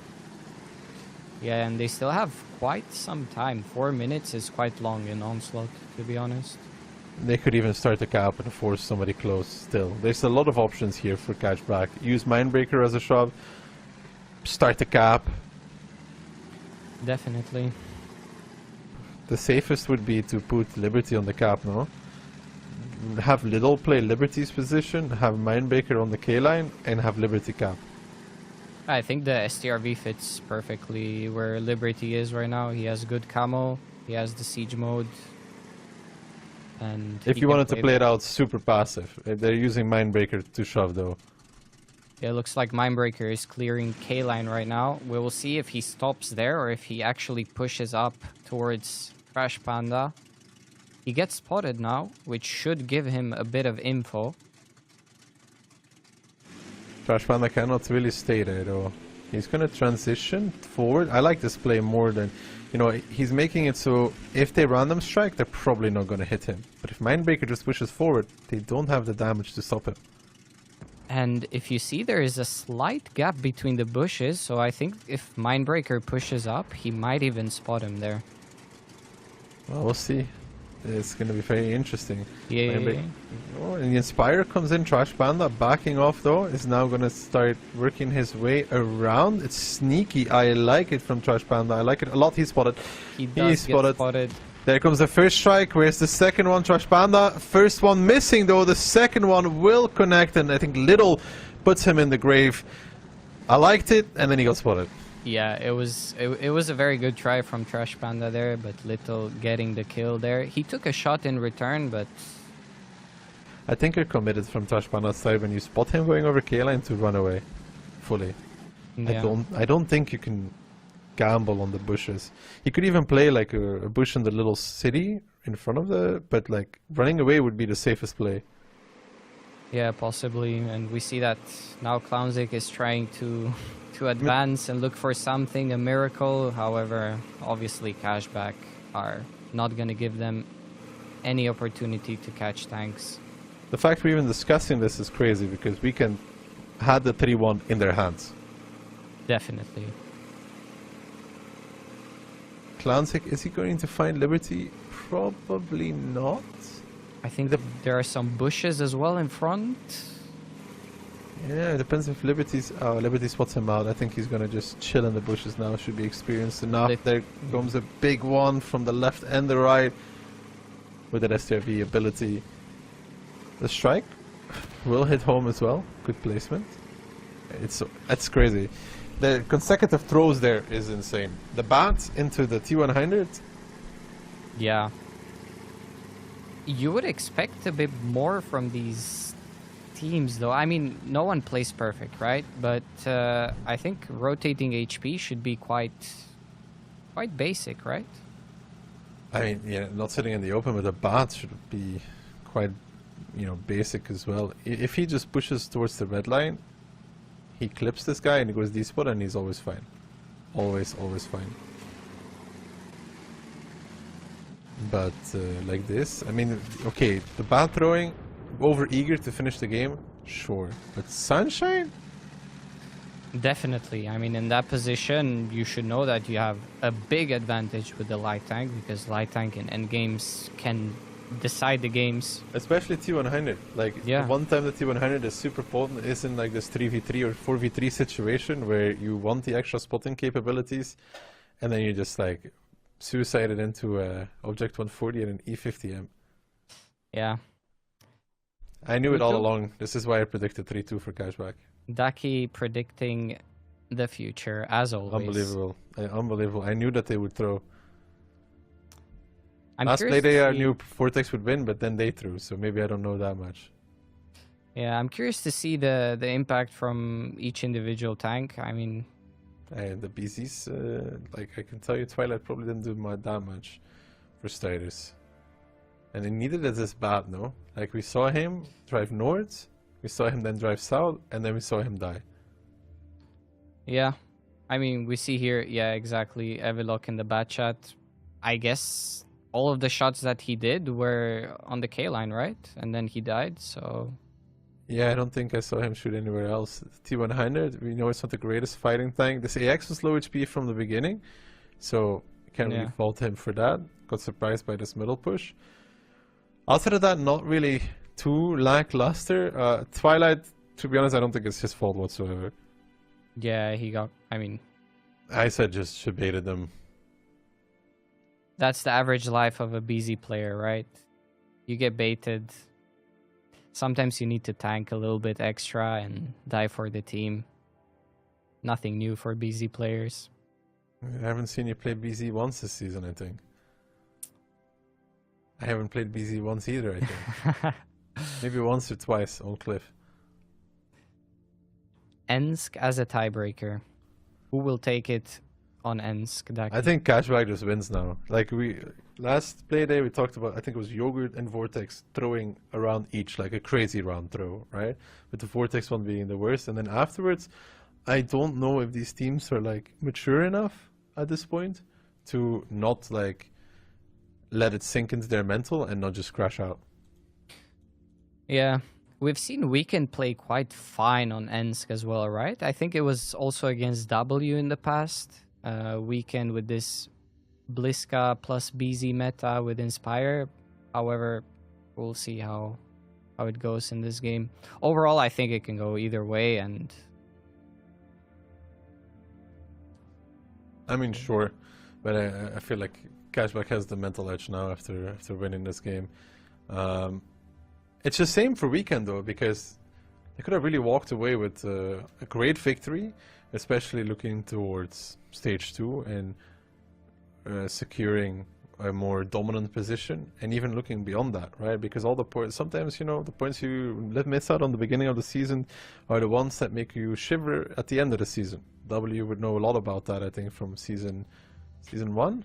Yeah, season 1 it was. Yeah, every game counts, as you said. Like, every game is as important as the other one, and we've seen that both of these teams will for sure fight for the top 4, and they can maybe even win the season. But I'm pretty sure that both of them want to win this for sure, because points are important. Every match counts. Yeah, especially just securing that stage 2 early is such a relaxing moment, I think, for a team like Weekend that, you know, is always going to. You think they're going to be on the lower end of the bracket, roughly. I mean, still performing, but you don't know where they're going to end exactly. But especially having points to go into stage 2 to allow you to have a little bit more breathing room. That's why beating Cashback for them would be phenomenal. You know, taking points away from a top dog. Yeah, and as I said in the beginning, we've seen that Weekend performed very well until now, and this is the first real test, if you can say so. And I think that they have been putting up a good fight. A few throws here and there, but I guess no team is perfect. But they can for sure take this game home. So, who do you think is going to win? I think that Cashback, with their experience, maybe they can be a bit more, you know, calm, play more control, have a good chance. However, I feel like Weekend can always surprise. They're this kind of team that I feel like team play is very good in this team, and they can at all times surprise you, as they did on Himmels, right? Sure. Cashback used to be an extremely dominant team on Ensk at some point. I think it was season 2, and then I think in season 3 they barely played it. Yeah, I was playing in Cashback in season 2, and we did play a lot of Himmels. But yeah, we see that Weekend are lining up with 3 E4s so far. 1 Inspire, which is quite normal nowadays on Ensk to have 1 Inspire. 1 Type and double BZ. Cashback in return, double Type, Bliska, Foshbeat, triple E4. These BZs on Ensk, they're picked for a specific reason, right? Because we see a lot of teams play them, but you can't struggle with them later on. Definitely, we'll see how it goes for them with the double BZ. We see that Cashback are opening. They are going to play split double Type towards 8 line, which should be fairly hard to push, and they will always trade quite well. How do you like the lineup without an Inspire though from Cashback? Because, you know, you have the 140 on the Weekend side, no Inspire in return from Cashback. Yeah. Also, they are using a Foch, which in this meta, I feel like it's quite hard to play, because you have this high alpha meta, which it's kind of hard to find the right place with the Foch, if you know what I mean. Finding a good engagement is not that simple. And timing the ability well, so that actually you take the max out of it. But look at the positions here. Both teams kind of in a different kind of S-shaped across the map, with Mindbreaker now taking some from Sunshine as well. And with Iset and Hellrap's position, Mindbreaker is in a lot of trouble from where he can actually still play. Yeah. I think Sunshine can at all times decide to trade as well. Twilight taking a big shot. He is still in trouble. Let's see if he manages to retaliate. He puts a big shot into Kano. Pops the Inspire in return. Clownzik coming to block the gap. He dies. That Forge B finds the engagement under those rails. A lot of damage. Felt the need to go and decap because of the delay on the strike where Sunshine was. Probably reset with the strike of their own, and now Cashback trying to push their advantage further with that one Type 5 down. Can they find the engagement they need? They're pushing across the open. The BZ pops its boosters to get away from that. Aka giving him a shot on the runaway. Sunshine will handbrake around the corner, will make it, but only one shot taken. But now the rest of this team from Weekend scrambling to get back in position. Mindbreaker gives a big one. Sunshine not out of trouble just yet, and the pressure continues on the 3-4 line with that Forge B now coming back in. That's Liberty trying to find Iset. 4 shots available. Can he get something against the E4? It doesn't seem to be. Iset's going to peek that and trade, waiting until that ability runs out. And you talked about it, it's really hard to get that Forge B engaged, and Liberty feels the pain as well, as no ability is going to heal him, so he's going to be about half HP. Now the 140 in crossfire as well. Trash Panda now getting pushed by Mindbreaker, by Aka. These BZs using the boosters, trying to stay alive, and Trash Panda is able to do that, but doesn't give a shot back. In the meantime, the Type 5 dying to the 140. Sunshine now tanking up front as well, and it's starting to come awfully close here as Sunshine trying to shield for Trash Panda. Vladislav falls against Hellrap. Now the 140 coming back in, and Aka with that big old Type 5 is going to have to shield here. I said falling as Cashback trying to clean up the rails in return, but this 140 coming in. Mindbreaker wants to get the shot against Sunshine. He will. Sunshine with the boost trying to stay on the side of that Type 5 as Evil in the 3v1 will have some support later on. Little without ability will die in one shot, and there's one more E4 of Hellrap in the city. Gives a shot towards Brain Breaker as Aka in that Type 5 struggling, but will connect on the 140. He will fall on the field though without probably doing another shot, and all of a sudden it's Weekend once more in a position of dominance with a 3v2 situation and a strike available, but a strike available for Cashback as well. 3v2 indeed, and what a fight we just had right here. We see both of the teams collecting strikes, and I feel like this Inspire made the difference in this long fights. I think that overall Inspire in these fights just gives you, you know, that small edge, that small boost. The heal though, the heal. That small heal on Trash Panda, it's so important. Yeah, and also we saw Akamezuda with the Type 5 just slowly trying to make his way up, and the Type with all of his HP. It's so hard to look at the HP this season as well, because you see them be up 2,000, and then you got to remember, like, okay, there's 4,000 on the Type 5. Yeah, exactly. The Type always carries a lot of HP, and you can always like just rotate around him and focus other tanks, and he ends up being useless, right? And in the end game, you see him struggle there. I mean, he's trying to... Sunshine did a really good job with the boosters, Trash Panda as well, disengaging constantly, so the BZ does work for that. Staying alive so long, the two of them. Good stuff there from either of those players. We see Liberty using his ability. I guess he's gonna try to heal past 800. Yeah, healing past 800. I mean, he's still gonna be 2 shots for both of the BZs. And Weekend adding cap pressure. I mean, they have 3 guns, right? So they should be the ones trying to slowly apply pressure and ask a question to Cashback. Make them do a mistake. Surprised they did it now though without trying to take the strike again. Because now you run into the problem that when Liberty picks this up, and I think they realize now is that they waited a little bit too long, is that they do reset the info. They're trying to deny it. I was going to say, if there's double strike generated, a lot of the BZs here are going to die to this, and it's going to be a 2v2 after this. Yes, Brainbreaker picking up the info. Let's see when he pops it. Kano is trying to slowly... He's spotted now because they used the info. Did they use the double strike though? Trash Panda takes 1. I think they missed the second one. They had 2 strikes, no? They missed 1 strike, right? I think they had 2, and the players from Beacon are still alive. They had to. Well, maybe Sunshine was 2 shots, and they decided to make both of the BZs the Trash Panda was a 2 shot as well, though. They had 2 strikes. They should always kill a BZ. either way, we can know that they used both of their strikes now, so they are going to start applying some cap pressure. Liberty, can he catch Sunshine? Yeah, and he can. Gets a very important kill. He manages to heal as well because of the ability, and he's not going to be strikeable. Rainmaker wants to take the strike in the little city, though, in the meantime. He's gearing up for that as well. He has to go with the 140. He doesn't have a choice. Are we witnessing another throw, Ducky? Because... Well, it's 20 seconds, right, to take the strike, counting in the time that it was still ticking down. So now it's 15 seconds. He will have to put the strike on the E4.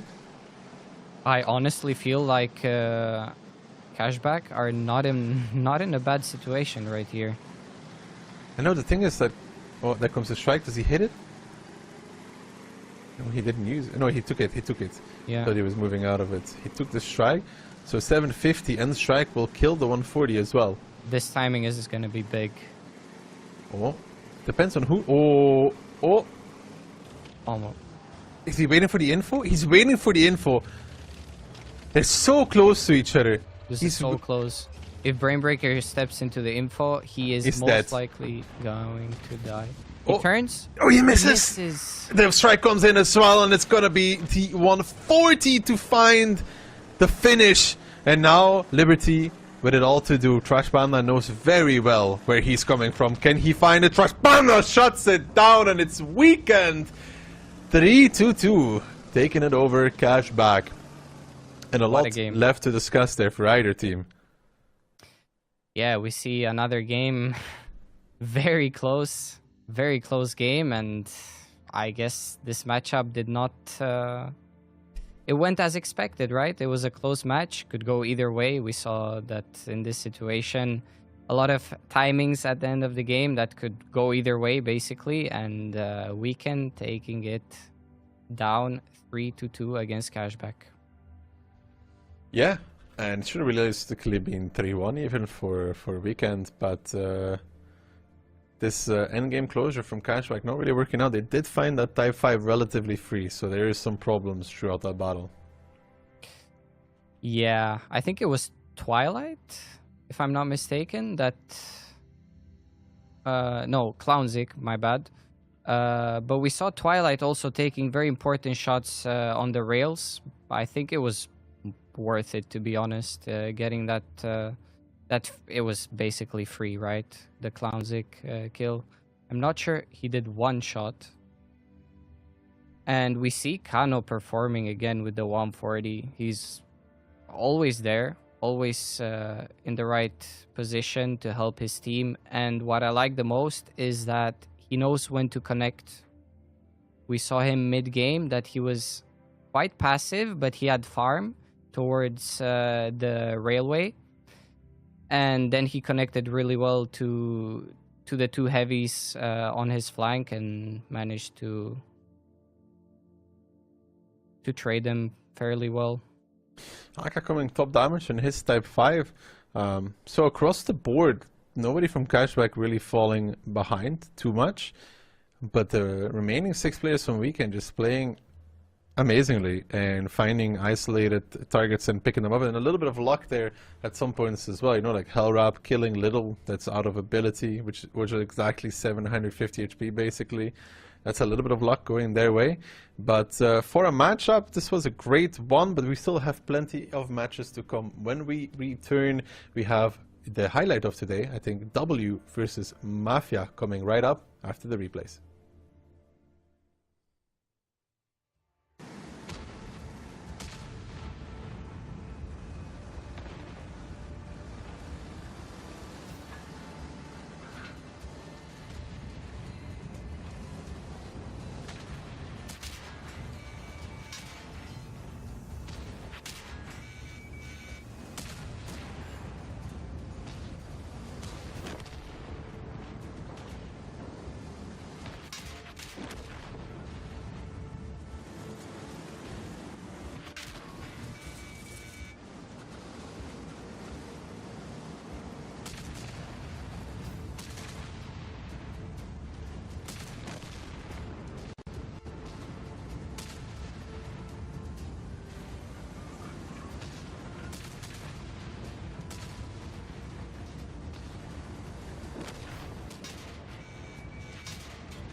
Onslaught Legends series Season 4 is here. But Liberty finds Jockey, and Ketsai, the last one for his team, will not be able to pull the 1v3. Onslaught Legends Series champions will be Cashback. They do complete the Cinderella story. Finds Akka and it's Twilight and Liberty left wondering because it's not going to be the Ukrainian team of Cashback. It's going to be W from the pits of hell coming through the lower bracket. Akka blows up as well, and W completed 6-3 two times in a row OLS champion. And I think North Mafia are on victory street here on Himmelsdorf. They completely rewrite the map and rewrite all of the scripts that everyone had. It's going to be them taking the finals in a 5-1 fashion. Tune in to the action, September 30th through November 9th.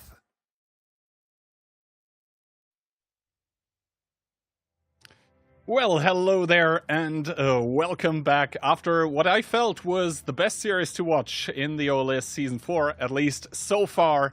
We have back-to-back, hopefully another banger coming our way external. It's going to be W against Mafia. I know, yeah, I'm looking forward to this one. The last one was insane. That's got to be the best this season. I really enjoyed that. But W versus Mafia could also end up being like that. Maybe it just the best match this season gets overtaken right now. Well, we'll have to see. W, they were playing against one of the other top-tier teams last playday on Thursday against HIT, and there, well, it felt like the rounds were close, but the result was not. It was a 3-0 clean victory for the boys from Poland. So let's see if W have managed to recover. Also, Mafia looking a bit shaky, dropping one match already on the first playday. First of all, though, the boys from W here, most of them in their shirts. And to be honest, expectations for them are very high, but on Thursday they were not able to deliver. Yeah, that's right. Their callers Frugo and Captain Jakifa, they typically known for pretty good performances overall, especially winning 2 OLSs. Here is the Mafia lineup with Profus as the captain. And a lot of them are in, as you can see, a couple in hit and run jerseys, and we have a Storm jersey. There's a couple jerseys there, so it's a combination of a lot of different teams. Yeah, I mean, basically in between every season there are roster moves in between the Polish teams, but so far Mafia, especially as first seed towards China, not the worst changes, I think, on their end. And I mean, Orzek here with 2.8 KD. Those are now the OLS Season 4 stats, I believe, from the first 2 playdays. Also average damage of 3.4k. Not too shabby. Not at all. And those tanks, he's playing E4 and Centurion Action X. He is just pumping out damage in those tanks. And here are the community predictions we can see. So favoring W, even though they had a rough match versus Hit and Run, the community still has confidence in them. I mean, back-to-back season wins is what that probably boils down to, right? But I think the fact that we are at 40% for Mafia tells you that even the community, and to be honest, I myself am not too sure what to make of this match so far. Maybe the maps are going to give us a little bit of a heads up. Muravanka and Westfield getting banned out respectively. So we're going to start on Ghost Town, a map that I believe W played against HIT as well, and they didn't look too great there. I mean, it was close, but with the better end for HIT. And then Sand River, Mafia really switching it up. They apparently want to completely play control. And the tiebreaker, I mean, it's an iconic one. It's Cliff. Yeah, this is going to be a fun series. Ghost Town, W cooks a lot on there. I mean, W is just, it's fun to watch. They cook a lot, Frugo's got a lot of ideas. His strat book is deep, so we may see some interesting things come out here. Yeah, and especially, I mean, with Frugo being the caller and him liking to experiment, that's, I think, a strength of the team of W, because, well, they are very good individually, so for them, they can play standard. It's completely normal to see them play standard, but you never know, are they actually going to do it? Because sometimes they just come around the corner with that weird stuff. Maybe sometimes it doesn't even work out, but the fact that you cannot expect what's coming is definitely an ace up W's sleeve. Yeah, and Frugo just handles losses just excellently. Like, he spends so much time watching what went wrong, researching, putting in the effort. I'm sure every team does, but having played with Frugo in the past, I mean, I've just seen what it takes to be an OLS. All of these teams just put in so much effort to be here, and it's genuinely impressive, even as a player myself, to see it. Now, we do see the predictions coming out. I'm the odd one out, going with Mafia here, but to be honest, every single one of us saying it's going to go towards a tiebreaker. So realistically, I think making any kind of competent prediction is very, very hard. Yeah, this is going to feel like another weekend versus cashback, I think, where, you know, it could come down just to the last minute in the tiebreaker. So that's what I'm hoping for, at least. I mean, especially after that second Sand River, that was kind of a throw. Let's see if there are more of those in stock for us as well. As we kick off the first round in between W and Mafia. W opening it up with the double T57 together with a Type 5, a Batchat, an E50M, and a 140, and a light tank. It's the T100 for Klurf. And for Mafia, we have an IS-7, a Mouse, 2 Type 5 Heavies, and 3 50Ms. This is just in your face, kind of a lineup for Mafia. No light tank, so they're not going to have information, which means they kind of need to make a play pretty quick, especially with 3 50Ms. And I think I did see one tank get changed for W. They now have 2 Type 5 Heavies instead of one of the IS-7s I think they had at the beginning. Yeah, so let's see. I think for W, it's about keeping the T57s in the game while Mafia want to get them out directly. I mean, they do have the tools with the E50Ms. For Mafia, the game plan must be shove in the Type 5s together with the Mouse, take the clips by the T57s, and then re-engage, while W, they want to kite together with that T100 as well, so the combat capabilities for W are not as immediately there. We do see W also opening up on the 8, 9, and 0 line. So on the field, the T57s, though, getting spotted. So the jig kind of up a little bit as Squeezy in the 140 is going to take the artillery strike. Yeah, and Conrad touring the city here, he's already taken a pretty aggressive position. This is interesting because he's going to get stuck there. He can never really leave, but he's also locking down a lot of vision. So he can see down this lane where the Type 5s are, and he can also see Frugo potentially there when he gets a chance to peek up. But he is stuck, so that could be an opportunity for W to push. And they're going to move up a Type 5. Looks like Mentos is going to go a little bit more forward. So Conrad's going to have a tough time peeking there. But the Mafia has put 2 tanks on cap right now. So there is some cap pressure building up. Oh, Itox there already taking a shot of damage. I think he also took a bounce, so they're realizing they cannot really peek that corner for free. They need to get a reset at some point, though. Rexa also taking an artillery strike. Itox with a good shot in towards Yuzek. It does get responded, though. There are the E50Ms on the 1-2 line, mind you, and Itox already down to 2.7k HP. And so far, W also don't really seem to have a plan as to how to deal with the IS-7. Already down, and also the HP in total, it's up for Mafia. 3k in advantage, plus this cap pressure. This is going to force W to continually be peaking. They have a light tank, so that's kind of the disadvantage, but W is making a big play here. They're ignoring this I-7, just deciding to fight for the cap, shooting these Type 5 heavies. Yuzek already down to 1k HP. They're going to look to get this pickup. That would be great if they can, and they do. Exactly. IOS now, though, starting to bleed down towards 1500, make that 1100. Are they going to get the T57s out is the question. Also, no loader on the one IS-7 that's now down towards a one-shot. It seems like the E50Ms from the outside may have a lot of shots here. Good shield, though, coming out from Frugo and Mentos. Now left in the open, left to his own devices. Good shot in towards Kono, but takes another one as Orzhek also is able to put a big one into Mentos. Healing himself up a little bit, but that was very costly. I love this. It just, look, Conrad is living rent-free. He's just getting here stayed between 2 crossfires, and he's still full health. I mean, this is just uncomfortable for W. Mentos goes down. There's not many tanks left in the city for W now, so Mafia may take the chance to just push through. But it looks like the E50M's coming into the city for Mafia, so yeah, I think they might be looking to push through, and W sees this. They're rotating a 140.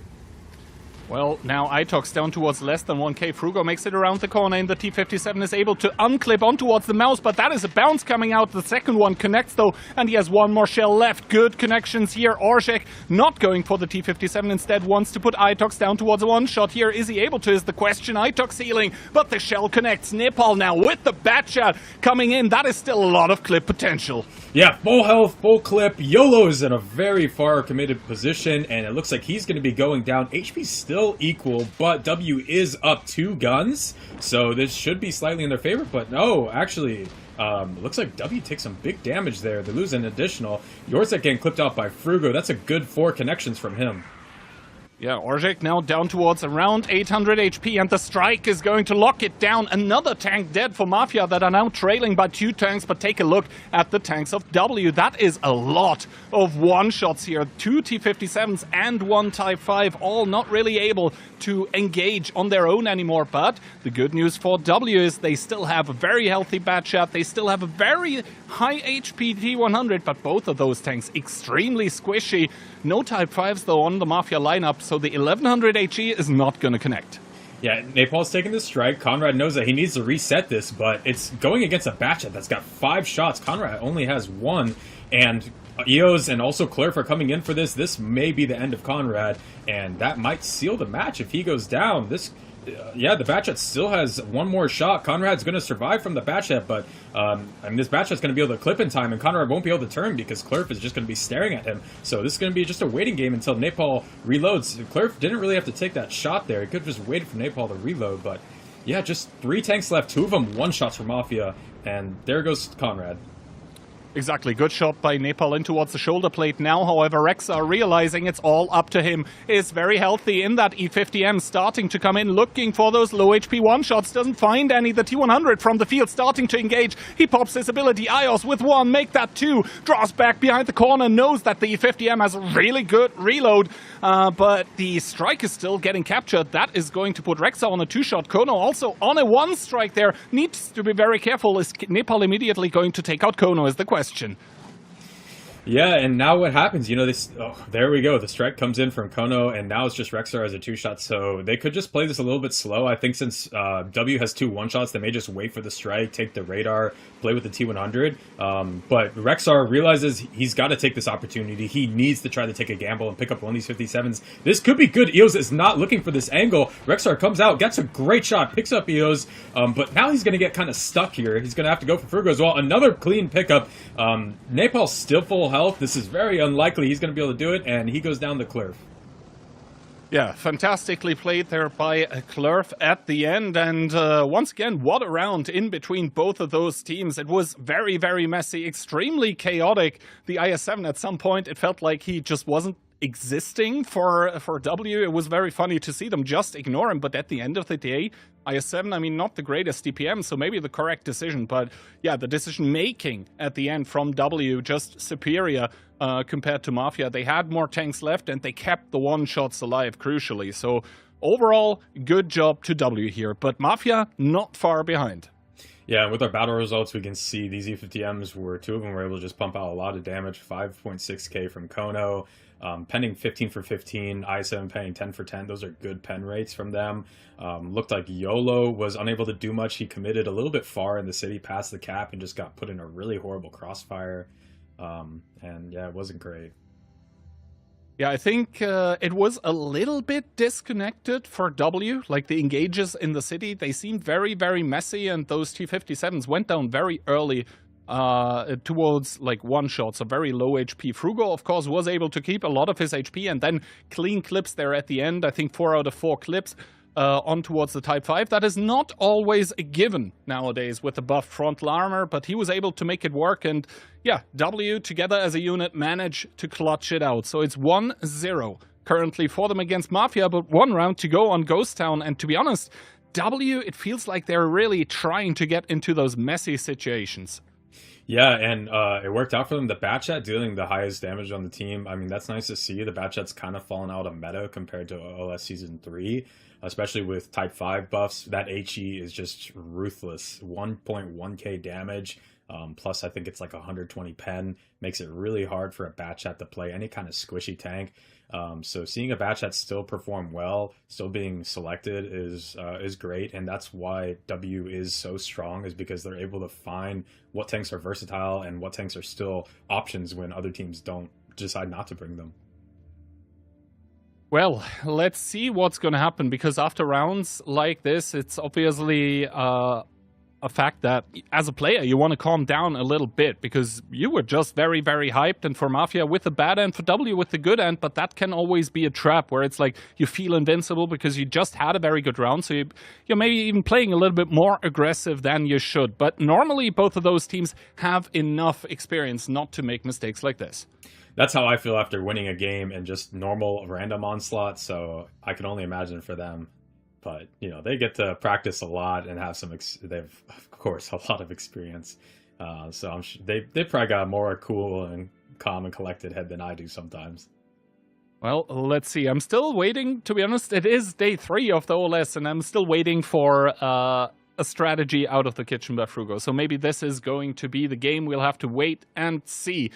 As I think we're just about ready to go into round number 2, but instead of Frugo, it seems like Mafia have been to the kitchen. First of all, the W lineup, though, it is a double E4, a 140, an E50M. Nepal once again rocking that bat shot together with a Type 5 Heavy and an Ice 4.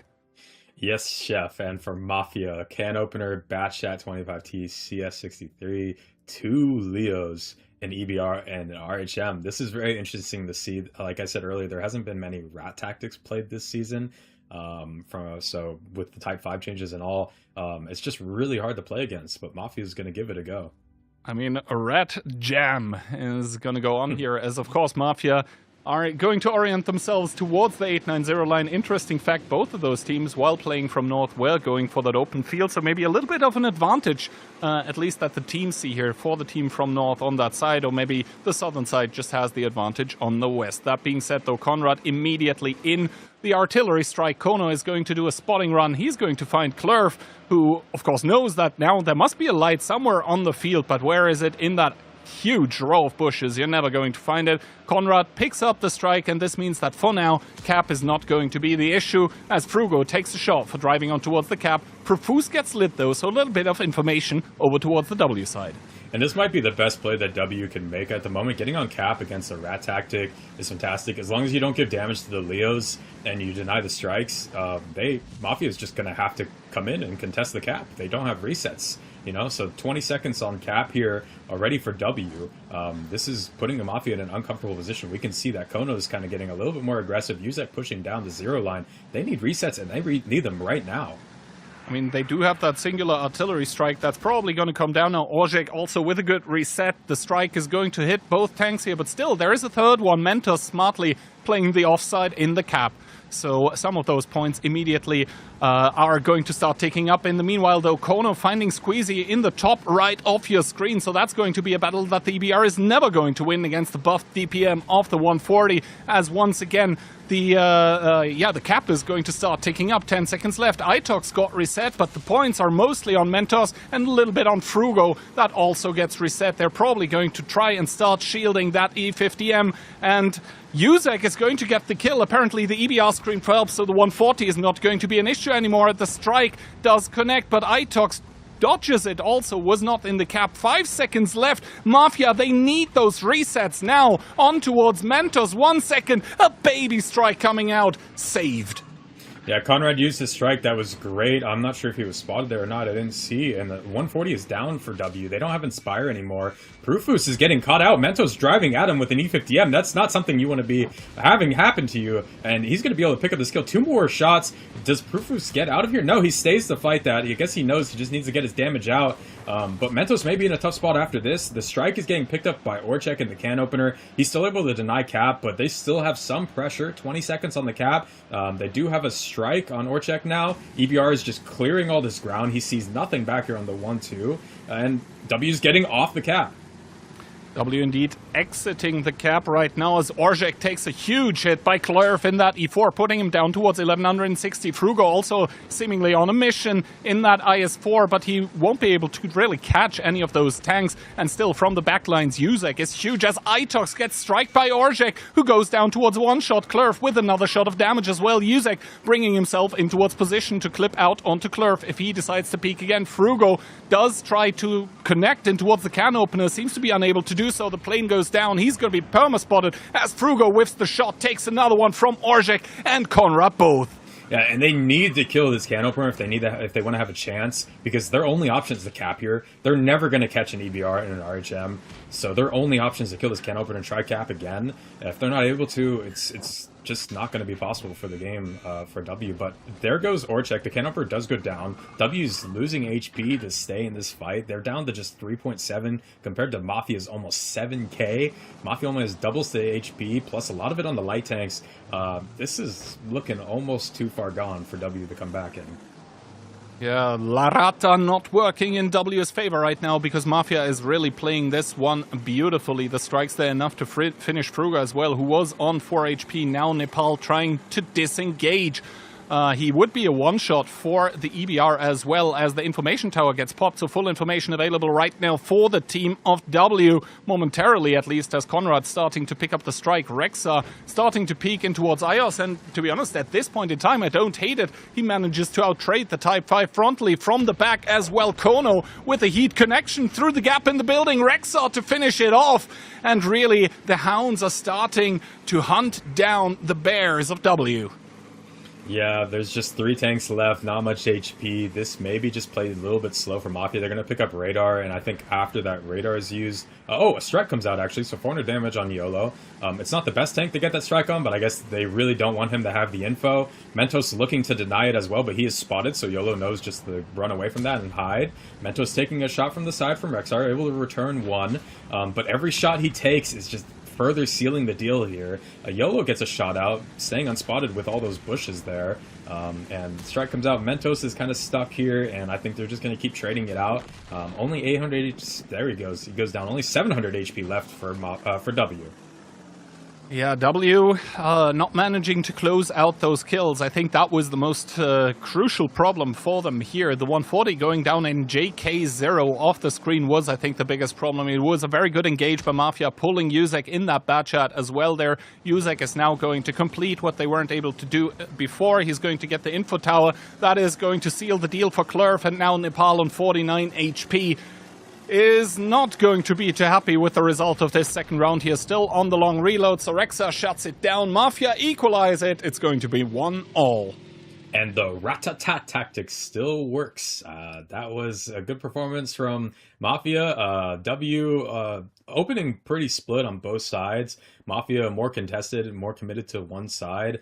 W didn't have many options with the cap there, especially once they got some of those. Mafia got some of those strikes. So that was a good overall play from Mafia. Cool, calm, and collected, just like a cucumber.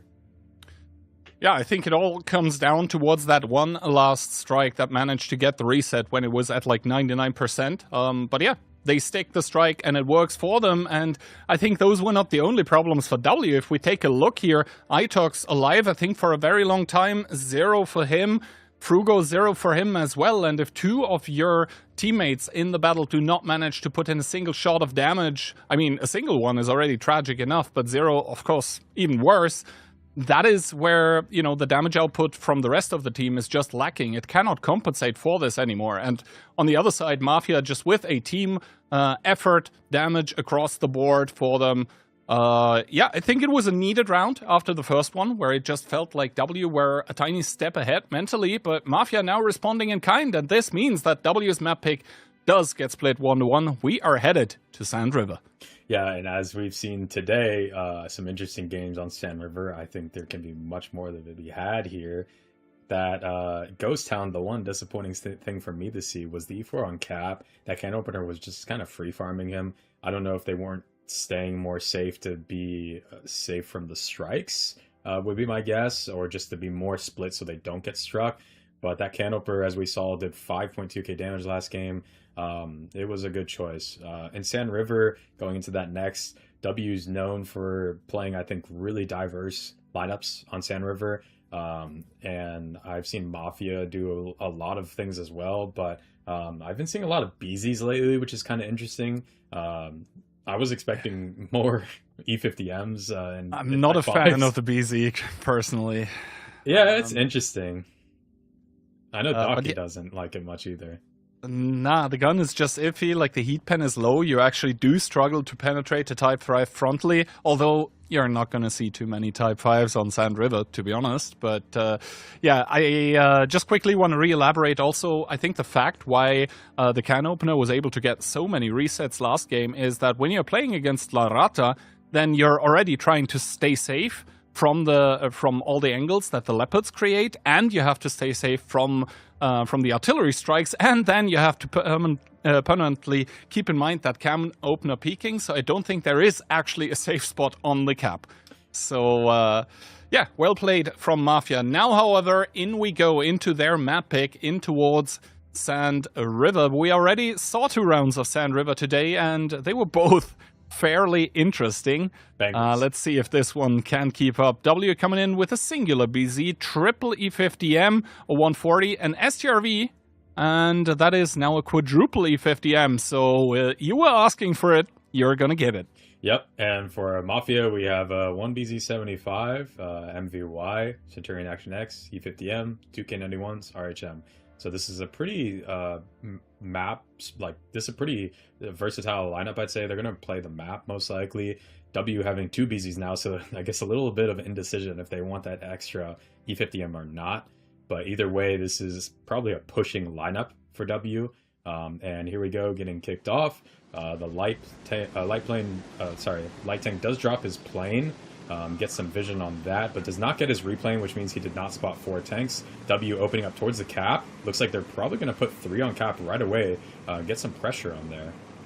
Yeah, Mentos, they're waiting in the open, maybe for a shot on towards the K-line, but first of all, the E50M together with Klurf is going to make, or are going to make their way behind the mast. They're going to tuck in nice and safely, though Itox is taking a strike in the middle of the map, but that is obviously a W player as well, so that's not going to be able to reset here as we take a look at the Mafia lineup as well. Orzek and Konrad, no connection so far. That means no baby strikes. Mafia are forced into a reaction. Who is going to be able to get some resets is the question. It must be the MVY at this point in time, as Mentos still seems to have started moving again towards the cap. YOLO getting tracked, getting held as well. He's not going to have angles. 13 seconds. Kono might have to just commit in here. These K91s need to get little strikes. They did get resets, or it looks like W's going off. The BC's pushing down through the low side in the little ravine. It looks like a full push coming out of W. Double BZ plus the E50M. But this is not a great crossfire to be in. Just look at that. The K91, E50M, and BZ are split. Conrad just getting out as much damage as he can here on Nepal. But yeah, here comes the cavalry. The W tanks are pushing through here, but they need to keep going before they get caught in a 3-way crossfire. Yeah, Frugo currently the one in the focus fire as Yuzek putting one shot into Klurf. Maybe he would have liked to put that one into Frugo instead, but now the re-push coming out. Rexa with the E50M starting to shoot into the back of Klurf. Orzek also from the top here with the K91, with the DPM, able to provide fire support. Klurf the first one to go down, soon to be followed by Frugo into the grave. This push through the Sand River was not it for W. Yeah, and Orchek's still sitting pretty. Well, he just took a shot from Mentos, but after they pick up this 140 in the north, Mentos is going to be in a terrible position. Rexar is just here with Yuzek picking up that BZ there. And in the north, we see the 140 is just on 680 health. This is a big pickup because he has the Inspire. He's boosting all the tanks on W right now, giving them DPN. But, you know, it's already, they're down 4k HP, not many tanks left. Every tank's still alive for Mafia. This is Mafia's game to pick up here. Yeah, no, this is far and long gone. The push through the waterside by W does end up not working out in their favor at all. Mafia still with 7 tanks alive. Only the STRV remaining for W, and to be honest, I don't think he even had the biggest impact here in this game. They try to force Mafia into uncomfortable positions, and to be honest, if you take a look at the lineup right now, Kono on a 1-shot, Orzek on a 1-shot, Konrad on a 2-shot, YOLO also less than 500 HP, so they were getting the damage done, but they just weren't getting the kills. And at some point, if the opponent still has like 6-7 guns and you're down to like 4, yeah, you're not coming back normally, except if you're cashback and your opponent is weekend on Sand River. Yeah, that's right. If you have a T100, I'd be looking out after what we saw earlier. But, you know, I really wonder why W pushed off the cap. it looked like that was their best option, was to stay there. They didn't have much pressure on the resets from what I saw. There was no big strikes, so I don't know if some of the houses got shot down or what. There was only that Mivy on the K line.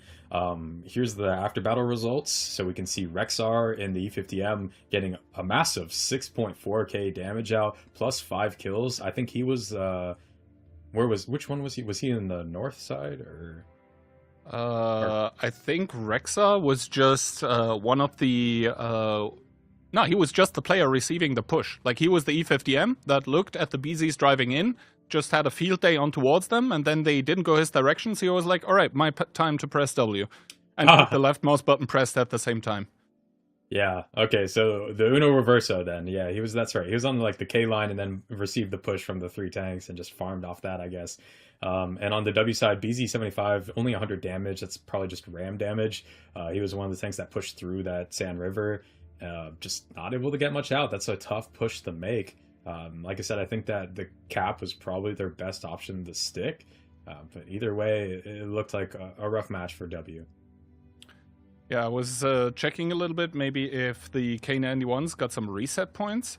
But doesn't even really seem to be the case. So it wasn't the problem for W that the baby strikes had been collected by the K91s and then they were able to reset. No, it was just apparently the call to go for this overpush.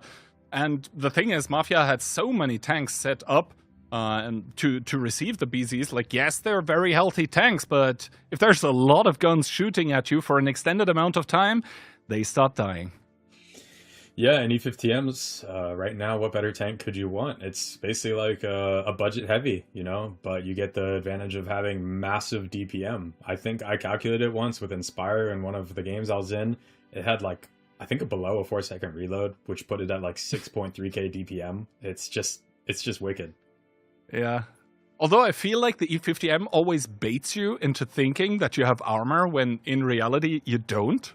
But, I mean, if no one shoots at you, that doesn't matter.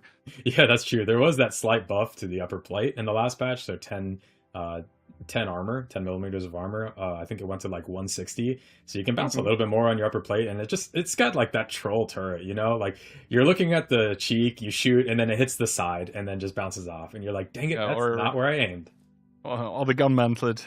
Although I remember, man, the old E50M, like the SD version, the gun mantlet was so much bigger. Even. Yeah. That was kind of crazy. But yeah, let's hop into what might already be the last round of the match in between Mafia and W, because Mafia, to be honest, they've kind of managed to turn it around, going down one round, but then back-to-back, starting to clap back. And W on Sand River with a mouse, of all things. All right, starting to cook, I see, together with quintuple E50M and the Inspire 140.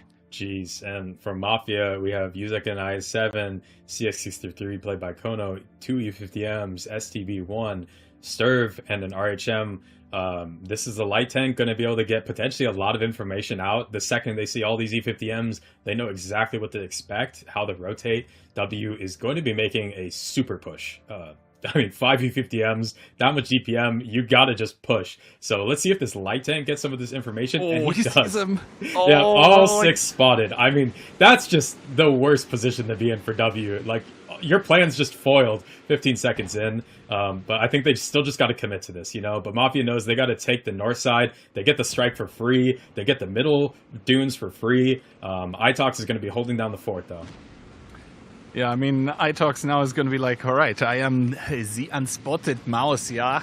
But it's not really going to be doing much, as already the big rotation coming in. Finally, full information coming out as well for the team of Mafia. Meanwhile, W, they don't really know anything because they weren't able to get any kind of info tower. The CS already boosting Yuzek in towards the 0 line. That means that, well, the E50M that was holding the own spawn for W needs to foil. Like, you can't play hold down against an IS-7. IOS already starting to book it away. This means Itox also needs to kind of drop down a little bit. IOS here, he doesn't really know where to go anymore. It's full on panic mode. He takes 1,000 out, and to be honest, that was still cheap. Itox trying to tank it out, trying to get back map control. He's actually going to counter push back in there, but already 1,800 damage taken. Needs to be careful not to turn over on the side, and still Kono unspotted in that CS, pouring out damage as well. this map, or this round rather, it started badly for W, but it's going even worse now. Yeah, look at the map. The ants are marching. Here come the horde on the 0 line.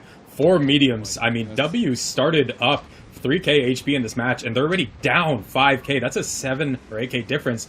They just have to commit to this push. They're swarming 6 tanks on the 0 line. They're going to go for Yusek, but look at the damage they're taking here. That's 1 tank down for W, and it's not going to stop there.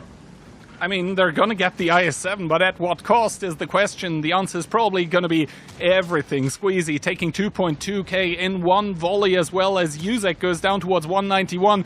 It makes it down into the water and even survives the jump, so maybe he'll even get one more shot of damage as he does. Prugo down towards 1800, and there is also the STRV of Orzhek that is completely uncontested. Close enough to have good fire angles, but far enough to have the buffed Alpha. Klurf goes down as well. And this game here, it's just a dumpster fire if you're W.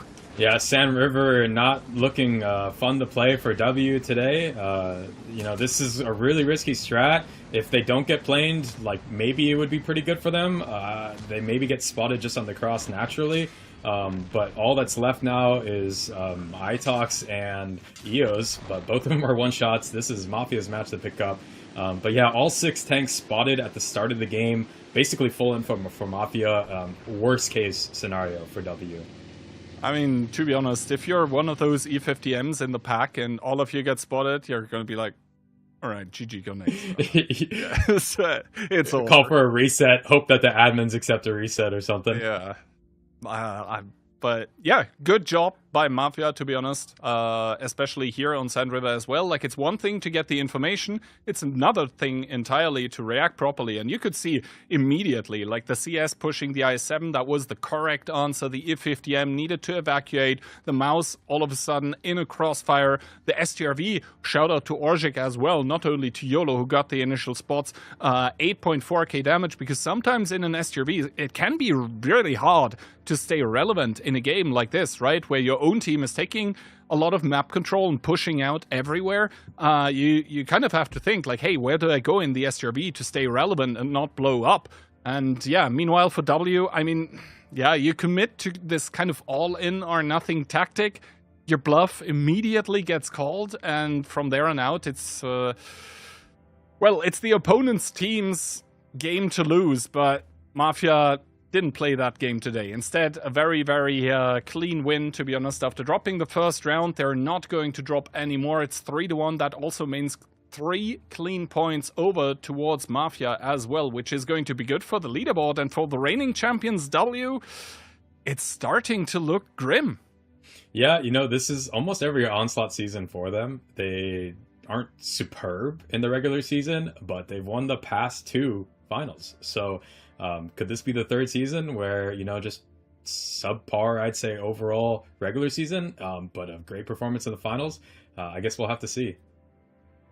All right, so that is going to conclude W versus Mafia, but External, I think we're going to see each other later today again, because we also have a match that is going to be sort of the second league of EU of the OCS. But first of all, there is going to be, of course, the 4th one of the OLS. But that one's coming after a few replays where we can once again see how Mafia, after going down 1 round, then 3 clean rounds in a row. So have fun with that, and we'll be right back.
This is the world's most advanced processor. In entertainment, its rendering speeds render other processors obsolete. Powers cloud services for billions. Helps change the course of climate change. And uses AI to accelerate disease detection and cures. We make the world's most advanced processors, but only with your vision can we advance the world. AMD. Together, we advance. Hello, ladies and gentlemen, and welcome back to the AMD Onslaught Legends Series Season 4. External, we've had our regular matches. We have one more left. It's Yogurt versus Carrillo. It's also a highlight, but a different kind of highlight than W versus Mafia, because both of these teams could really use the points. Yeah, that's right. And Carrillo is new to OLS, coming from OCS last season. Yogurt is established already. They've been in OLS, so you know they've got maybe some more experience under their belt. Yeah, for sure. For sure, this team coming in, they have experience as well. Of course, a lot of players from different teams that come to mind. So they're all matching together now under this Yogurt lineup. And both of these teams need the points. And both of these teams haven't looked too amazing. Now it's going to be the real test to see where they rank amongst each other, right? Because you could say they've had some tough matchups to begin with, but this is where the points need to be gathered. Yeah, and Carrillo, I think, haven't picked up a round yet, as well as Yogurt. But to give credit to Yogurt, I'd say they played Hit and Run and Mafia. So although they haven't picked up a round, they've played two of the strongest teams so far in OLS. And Carrillo played Weekend and Cashback, so they also have played two very strong teams. But neither team having picked up a single round yet this season. Here we have Flash from Carrillo as the standout performer on the team with 3.5k average damage. That is very strong. For sure, 3.5k is very, very, very good coming out, flashing himself in and out of the positions. Now, community prediction is an interesting one because it's very even. That's right. It's even for community predictions and also for caster predictions. It looked like some of us predicted Yogurt and some of us predicted Carrillo. So I think no one really has obviously a strong favor here, which is pretty reasonable. And Carrillo is, again, new. They just kind of have, it's all in them to be proving something. For sure, and they have the players to make it work as well. They just have to actually execute it, and they're going to execute it on the maps that are coming up. It's going to be Cliff and Pilsen, removed by Yogurt and Carrillo, respectively. Gives us Ghost Town as the very first one between these two. We already saw it between W and Mafia as well. Very interesting rounds on that one. Yeah, seeing a lot of Ghost Town. Then we'll have Ensk for the second matchup and Siegfried for the last. A lot of teams banning Murrow today. Haven't seen that yet. And Pilsen. Pilsen, yeah. A lot of Pilsen bans as well.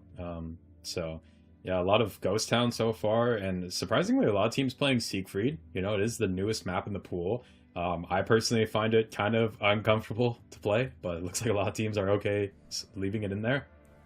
You find it uncomfortable because you don't like playing the map, or you find it uncomfortable because you don't have that much experience on the map itself? A little bit of both, I'd say. Like, there's just, it's so hard to push, man. It's so hard to do anything, I feel like. Yeah, no, I understand. There's always another lane and always another angle that somebody's holding, usually in an E4 as well. So if you can't trade and you take a few free ones, it stacks up rather quickly due to those high alpha TDs. And then you're pushing into them with their Juggernaut charged already and yours not charged. So I understand the struggle. Yeah, maybe it's just skill issue. I'll leave it at that. You said that. You said that. Predictions across the board split up though. Let's start with Kihan 3-1 for Yogurt, External 3-2 for Yogurt, Baby 1-3 for Carrillo, and then I predicted 3-2 for Carrillo as well. So even we are not sure who is going to be taking it. Yeah, I mean, the advantage is that I'd say Yogurt has probably scrimmed a lot more. They have more time in OLS. Maybe they have less nerves being on the big stream here. You know, OCS doesn't get to on the big stream as often. We do have an OCS match today coming next after this match. But yeah, Ghost Town is interesting. We saw earlier the rat tactics are still capable. I'm not sure what's going to be played here, but there's a lot of options for what you want to do on this map. For sure, the rat is still working, but even that one was very close to losing, though. With those mini strikes not being generated as easily, it's down to like a few seconds there at some point. So, if either of these two teams will go for that, Yeah, it takes a really good team to make the rat tactic works, because any kind of mistakes in that are brutal. I mean, you just have a bunch of squishy tanks, so you need to play perfectly, and that's kind of the hardest part about the rat tactics. You got to play perfectly to make it work. First lineups coming out. Yogurt has decided to listen to you. Type 5, double Type 5, double CS, Leo, an EBR, and an IHM. And for Carrillo, they have one IS-7, triple Type 5 heavy, 2 E50Ms, and an Object 140. No light tank, which is interesting to point out. A lot of the time when teams play with no light tank on any map, it's typically a more aggressive lineup, something they plan to push for. 3 Type 5 heavies, could be for the cap or something. And the rat tactic coming out from Yogurt, so I guess they got some inspiration from the previous match. Kirilla will, of course, run into the issue that we've seen a lot of teams without light run into, that after this first reset, once a team is able to generate angles, it becomes a lot harder to continue that cap pressure. Yeah, it does. And just look at the starting HP, already up 4k HP, which, you know, in a game like this, HP really shouldn't matter because Type 5s are carrying most of it, and they're pretty much immobile, you know, compared to a lot of other tanks. YOLO doing a pretty good spotting run at the start. He sees Loop here, and additionally has a lot of information that nothing is coming 7-8 line, which gives Love the information that he can take the strike for free. They're taking the radar for free as well, which is going to be all 7 tanks spotted. Full info now for Yogurt. And if the Leopard finds another shot there from Aphrodite, which he does, look at that ability bar ticking up, gives him a mini strike. That is something in the arsenal for later on. Vic and that Leopard there in position to try and deal with this. Good stuff. Good initial start by Yogurt as well. Getting their angles, locking them down, generating a big strike, generating a mini strike, and the big strike itself will push Love, if not to level 1, at least pretty close to it. And time is ticking down on the cap, but Yogurt has some confidence because they have a large strike plus Aphrodite's little strike, so they can buy some time, and they need that time because look at this rotation. They're having 4 tanks rotate out through the A line. They're probably going to be pushing down the 1 line. Monera has a lot of information here, but he's not going to see these mediums because they're just too far away. Milo and Beast now splitting up on the cap, but not quickly enough. The two of them both getting hit for 400, so 800 damage strike, and now Templeton is in for a rough and rude awakening as he spots out 2 out of the 4 members that are currently moving his way, and Yogurt find the push here, find Templeton in an isolated, called out position with double type on the cap. That does mean that there's isolated positions across the map for that in return. Some strikes coming out, Templeton surviving though initially, living through the onslaught of tanks coming his way, playing on the outside, and even extending his life a little further. Meantime, 140 trying to chase down an EBR. We know that that's not going to happen. Love not connecting the shot though. That means he takes 2 more potentially from Templeton if there's not a shot from a teammate. If Vic comes in with a shot to make sure that there's no such shenanigans happening. Still an HP lead for the side of Carrillo, but they have to keep pushing. This 140 feels like he's been chasing the CBR forever. Will back off towards the strike instead, and Dopadipa they're also holding on for dear life as the push from Yogurt will continue. This Dopadipa's next on the chopping block, but Yogurt's running out of steam. They're down a lot of HP. Again, a lot of it is on the Type 5s for Carrillo, and Yogurt does have a rat lineup, so if they're able to pick up the 140, this actually wouldn't be that bad for them. They do still have 2 strike tanks plus the Bashat, so they're still in this game, absolutely, because now Carrillo really only has the cap they play. Type 5s are not going to be able to chase down RHM, Leo, EBR, Hurricane. These tanks are not an option for the Type 5. They pretty much just have to go back to cap. The 140 will be able to take the strike now, I think, but that man himself has a lot of troubles right now. You might think that Flash on 2.8 HP is chilling, but the timer is sticking for Flash. There's a bad shot sneaking across the A-line, who's shooting at the Type 5 probably right now. But he can take A8 at any point, but they find Monera on the cap first. So now it's triple Type 5 and an Object 140. And again, this 140 is in a lot of trouble if the Batcha decides to go to A8. And I think it was it you or Keehan, someone pointed out earlier, Type 5s now in the meta means HP does not matter as much. It is not relevant to look at. This looks scary for Yogurt if you look at the numbers on top, but those numbers don't mean much because of the map control and the cap possibility that Yogurt has. Carrillo has put 3 cap. As I said earlier, this is really their only play. The 140 has to be the pick for Yogurt, but they do have... Yogurt does have a strike to work with, I believe, so... You know, they're going to have to get a reset pretty soon. There's 6 seconds on the cap here. 1 reset comes out, but there's still a lot of pressure. Time is a ticking. So that's an HE reset from the K-line from the Leopard 1. That's important because that is a mini strike slowly but surely being generated. Not quite fully yet. And Quick is coming towards the outside. Has a plane available. There's another reset, this time from the Hurricane on 1-2 line as well. 7 seconds. There is a strike available on the Leopard 1, who does get spotted out and takes a big one immediately. So down towards the 1-shot for these Type 5s. Beast now taking a shot as well. That is from behind.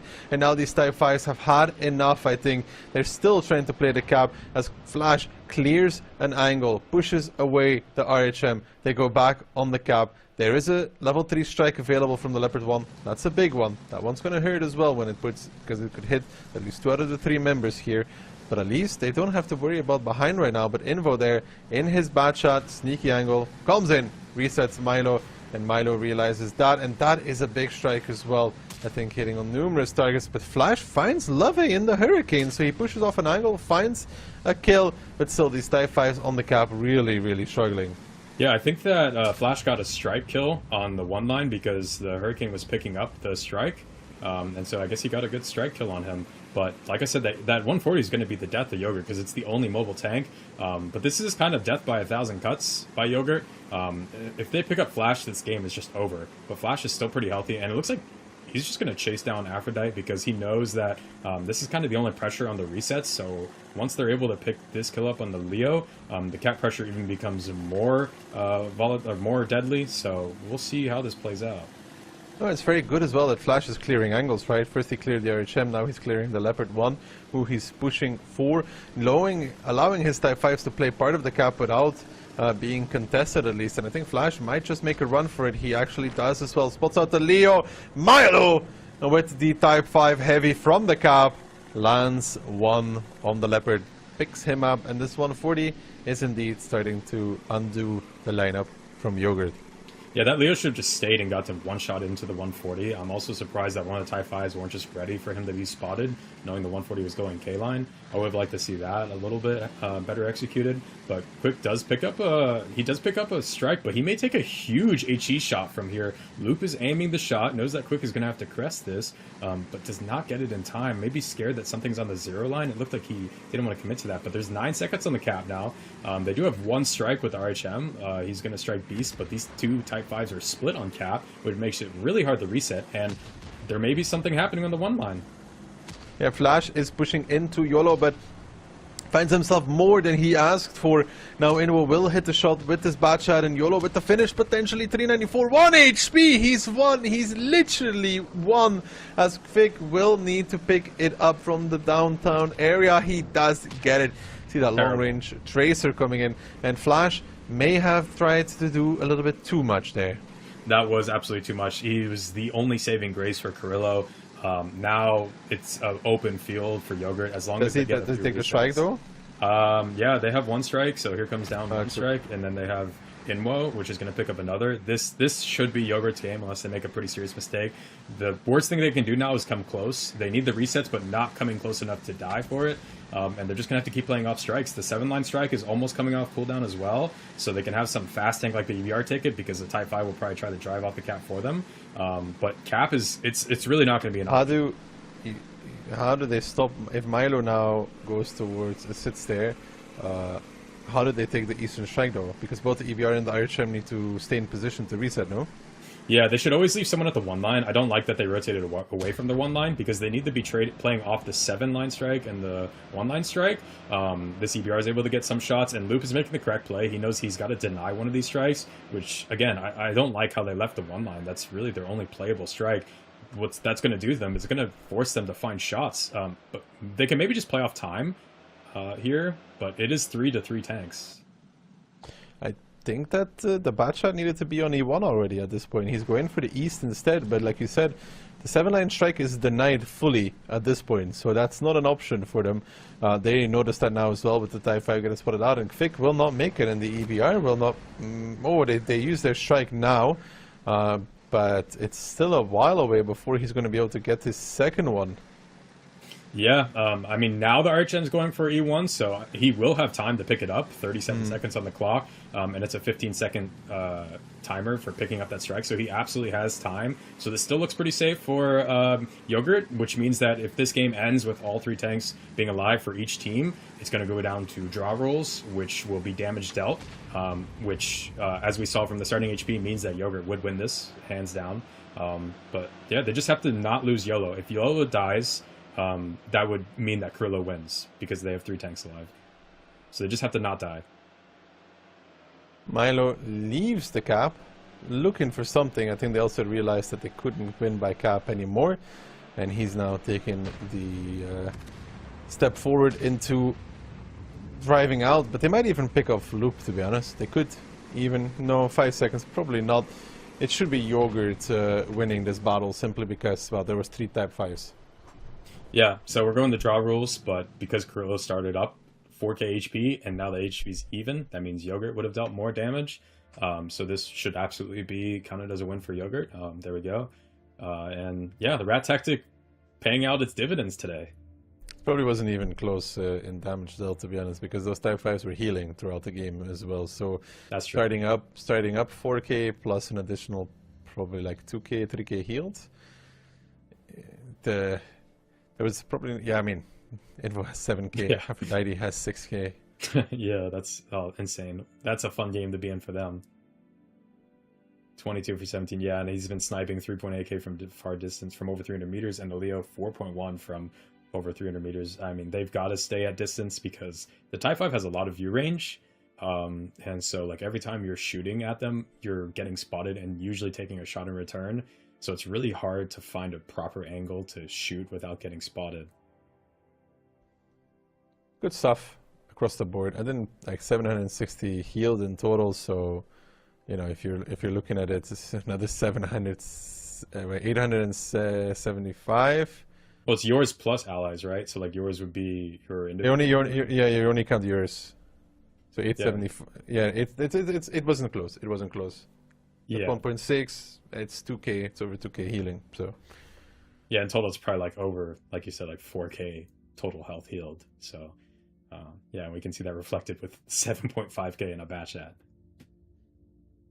Yeah, Krillo, the 140 flash, as he was doing so well. He's doing really, really good moves across the map, clearing angles, picking up people, and then this one-line push was a bit over-eager. All he has to do is deny the strike. Yeah, he went way too far up, that E50M, the first one that drove up and got picked. And also, I'm not sure why Yogurt didn't just like commit. They like stopped for a second, I guess to collect themselves, but I think it would have been better if they just drove over 3 right away and just kept driving past. The E50M probably got out an extra 1 or 2 shots because of that. Maybe they're worried about the TIE 5s just driving off the cap and shooting the one line, but I think they had enough HP just to send it. But it was kind of a close game. I think there's mistakes made from both sides. You know, it wasn't flawless by any means. No, and there was opportunities for either team in this one as well, and it was Yogurt, maybe that more experience coming out to convert it in the end, and they pick up a deserved win. You know, at the end they had the clean resets. The only thing you can really critique in the end game is the Batcha not being at E1 earlier already, because you know they couldn't take the 7-line strike. It's too close. But outside of that, it was an interesting round of Ghost, and it shows you that having those Type 5s, while it's really cool in terms of HP, it can also be very annoying because you have no mobility. Yeah, and we're getting some info from the backlines. There was 27k damage dealt compared to 19k damage dealt, so a difference of 8k damage for Yogurt. That's close. Was close. Yeah, so they obviously deserve the win, clearly, because they did 8k damage more. And that's just what happens with these Type 5s, you know? You just gotta hope that the enemy makes mistakes and drives into you or gives you damage, because you're not gonna be able to chase them. Yeah, no, I've seen it a few times now. Playing the Type 5 is fun. Being the Type 5 left in like a scenario like this is not fun. Yes, I've also been in that position. That's why now, anytime I'm in Onslaught, I focus the light tanks. I'm like, you will die. But the Type 5, you know, against those light tanks, if you're greedy, we've seen a few thousands already. Yeah, and that's also fun to slam for 1.1k. You feel like a Yak Panzer, you know, hitting that 1.1k damage shell. And it's also like, you know, a lot of the TDs like the E4, they also have 1.1k damage because back when the alpha buffs were changed many moons ago, the HE never got changed. So yeah, they kept their original HE, while their alpha got lowered in return. But the most fun in Onslaught with HE is the 268. Oh, yeah, that's just disgusting. Like, I've been a Batchat who got 3-tapped by a 268 before I got 3-taps you. He 3-taps you in like 15 seconds. Yeah, I finished my last shot and I was dead. It was terrible. I think it's like 8 seconds after the first shot, but then the second one you're lower on HP, so it'd go even lower, and the third one, well. Yeah, it's like, and also doesn't, with the 268's ability, it's stronger against lower health tanks because you do more percentage of their HP on each shot. Like versus an RHM, before the old HP changes, it was possible to just 2-shot an RHM with HE, I think. So you kill him in like 4 seconds and get 3 shots, basically. However, Yogurt and Kirillo, moving on to Ghost Town. Okay, so was 2 lights. They switched it to 1 light, double E4, a 140, double type, and an IS-7 for Yogurt. And for Kirillo, we're having 2 BZ75s, 2 IS-7s, Type 5 E50M 140. We're going to be having a restart for this game, which means that this composition will probably stay the same, but maybe somebody crashed in game. So they do have a restart allowed before the countdown. And if nobody's spotted, they can call for a restart, and they go back to the garage and do it all again. It's 1 per match as well, right? I'm not sure on the amount per match. I thought it was 2. But could be. Yeah, but it's allowed, you know, obviously if any players have disconnects or PC crashes, they just have to, like I said, nothing spotted and no information advantage for either team. And yeah, that's what happened here. So the only thing that will happen is that on the after battle results, the teams could see what tanks the other team selected, but I believe that they have to keep the same tanks that they chose. I think in Onslaught, you can still change. Can they? Yeah. Okay. Because of the pre-battle countdown. Okay, then sorry. Yeah, correction. They can't be changed. I think so, at least. Because otherwise they could make the argument of that they were still going to switch with 1 second left to it, a completely different lineup here. Yeah, you're right. I'm still my old attack defense brain, I guess, here. So yeah, you're right. They can't be switched. But from what we saw, at some point, it will not be much different than that. Probably not. I mean, they might want to change. Now, the other team could potentially know their lineup. If it was too revealing, they might want to change. You know, like 2 BZs and 2 IS-7s is kind of revealing, in my opinion. Yeah, now they just go 7 lights. All right, well, Kirillo actually having, pretty much the same lineup. 2 BZs again, 2 IS-7s, Type 5, E50M 140. That's the exact same lineup, I believe. Yeah, Yogurt looks the same as well, though. IS-7, double type, 140, double E4, 1 RHM. I know they had 1 RHM. Yeah, I think that does look the same. So having the 1 RHM, they may be getting a lot of information, especially if they spot for the cap. This is probably a cap play. It's either a cap play or a 7-line push, because BZs and IS-7s are divide, push tanks. I mean, it looks that way. No light tank for Kirillo either, which means that you have to play something aggressive, and it looks to be cap, but it is spotted by the plane from YOLO. He planes forward the cap, so they know what is happening. Yep, so they have full info, and they're also opening up towards the middle anyways, so cap pressure will not be a concern for Yogurt here in this game. 3 tanks are getting on cap. The 140's opened up very far back on the A line. Some damage coming out on Monera already. He's down to 2.2k damage just starting this game. Templeton taking that whole position that we've seen from Conrad as well, and Ramedic in that Type 5 taking a lot on this crossing as well, though, from the guys on the cap, but immediately retaliates on towards the loop as well. It's going to be sitting on that corner, healing a little bit, and him and Shelby, they're facing off against the BZs, and the BZ, of course, is a great tank to play against if you're at Type 5, simply because, you know, you have something actually to shoot for, but so far the trade's not fantastic. Yeah, not great. I don't know, Yogurt's already down HP, which is kind of surprising, but they're making a big play on the E50M here on the 1 line, and once that happens, they'll be able to pick up a strike as well, so they need to get this kill on Dopa. Cap pressure is not an issue, like I said, but in return, Carrillo is picking up a strike on the 7 line. The 140 picks that up for free, and if he hits a strike, he's going to be getting his Inspire. Right now, there is no Inspire going, and 20 seconds on the cap. And they already lose Monera in the BZ. That is the first one down. Dopadipa in the T50M is going to be the second one down. He wanted to get YOLO out of the battle, but he will not be able to do it. He was throwing everything at it to try and get it, and the cap is still on. But with even HP now, light advantage, 1 2-line strike being picked up as well. One more reset here. Ramedic in trouble though. One more reset will enable them to get those strikes, but will that one reset cost them too much as Invo pushes in with the IS-7, Lave coming in as well.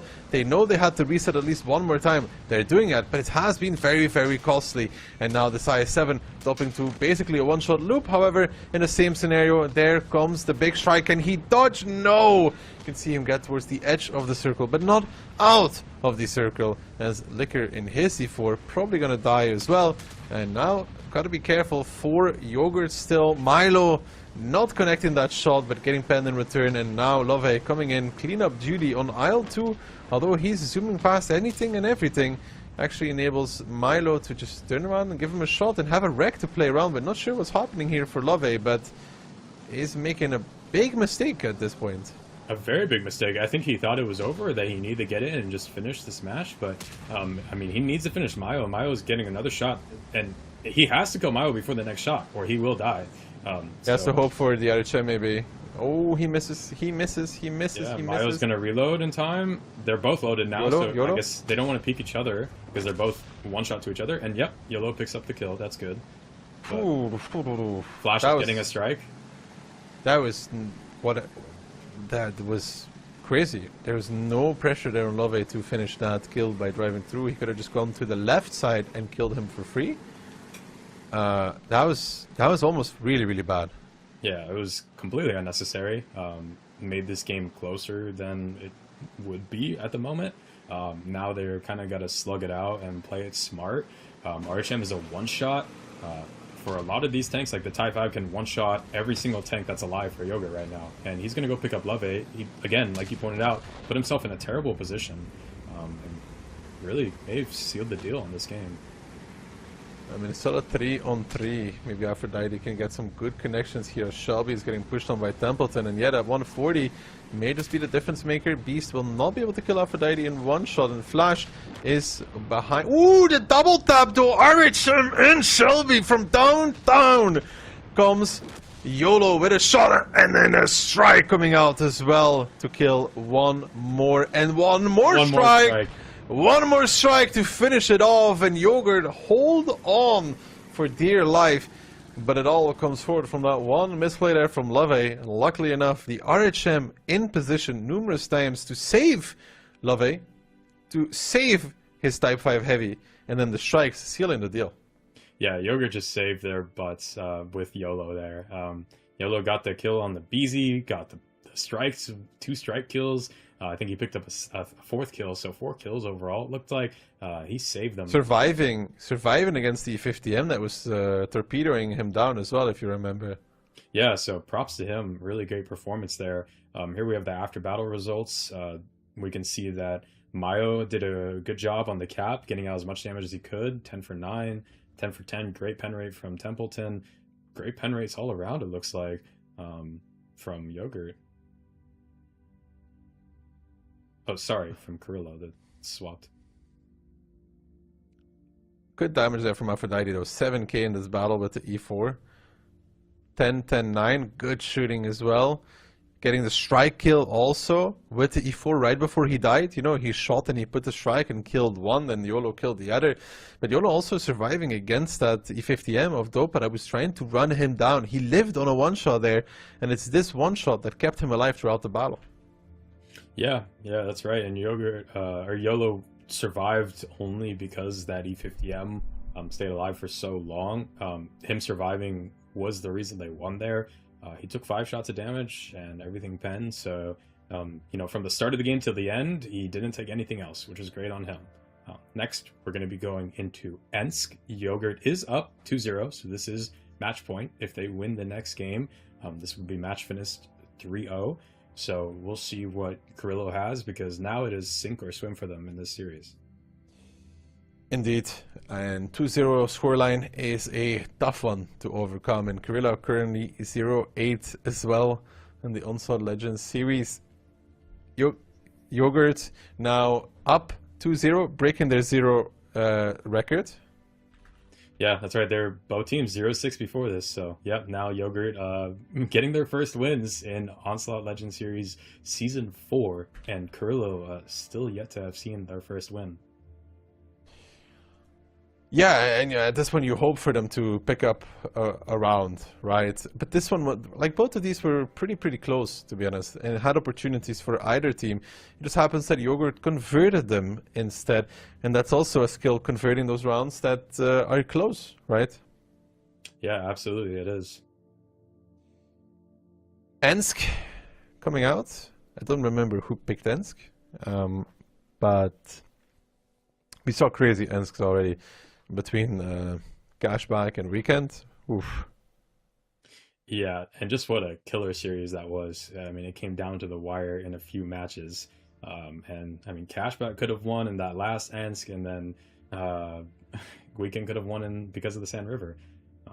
But yeah, going into this match, we have the lineup 2 Type 5 heavies for Carrillo, a 1-2-1B, 1 Foch B, and 3 T110 E4s. Yogurt IS4, 140 for Ryu, Foch B, triple E4. Now, it's external when you're looking at these lineups. Yeah. Which one would you rather play? I'd say I'd rather pick the Type 5s. 140, 430U, Foch B. Squishy. They're squishy. Every time they cross an opening, they're losing that HP. They kind of get stuck in positions. A lot of damage potentially going to come out here. The whole team of Carrillo is set up to bleed this, but only 1 shot of damage coming out. It's a hard shot though. It's a hard shot between those rails, even with those reduced RNG. But this gives up Carrillo's fighting potential in the beginning though, like for this Eastern Strike. They still need to cross over if they want to run away from this. Yeah, and they're locked down now. That's the disadvantage. They went for this early game bleed. Was it worth it? They are all stuck still in their spawn. The Type 5s end up taking more damage than they dealt to Yogurt, I think. Yeah, for sure. And they're even lucky to escape, but as much as they did. But they have to stay in the south. They need to defend the Type 5s. Yeah, they're going to have to. They're too slow to rotate. And with the info, they now see that Carrillo is completely rotating. Is there a play to push up the IS4 all the way to like H9 and cover him and have him like reverse sideskip against these Type 5s? Not really, because they can just back off and get safe. I think the best option is probably to either just push straight at them. But yeah, I think Yogurt's kind of losing out on timing, because the longer they wait to do something, the more time Carrillo has to get into comfortable positions. These Type 5s are a pretty strong anchor. I mean, 8.2k HP in total. It's not easy to push them. Maybe the better option would be just literally to drive through cap at this point. But Yogurt's just, I don't know, they're taking too long to assemble here. They have a strike.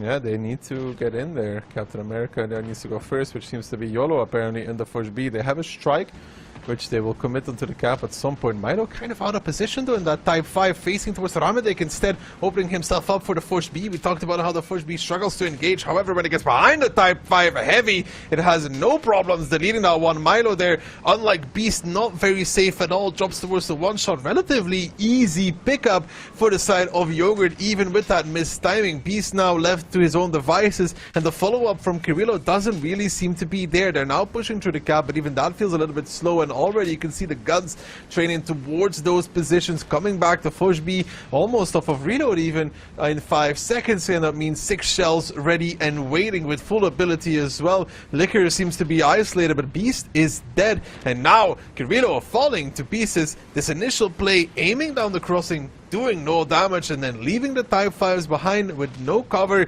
is absolutely turning around in their faces, and they are yet to find a round in the Onslaught Legends series, and they will not be doing it today either, as Yogurt mean business and pick up their first 3 rounds in a row and their first points as well.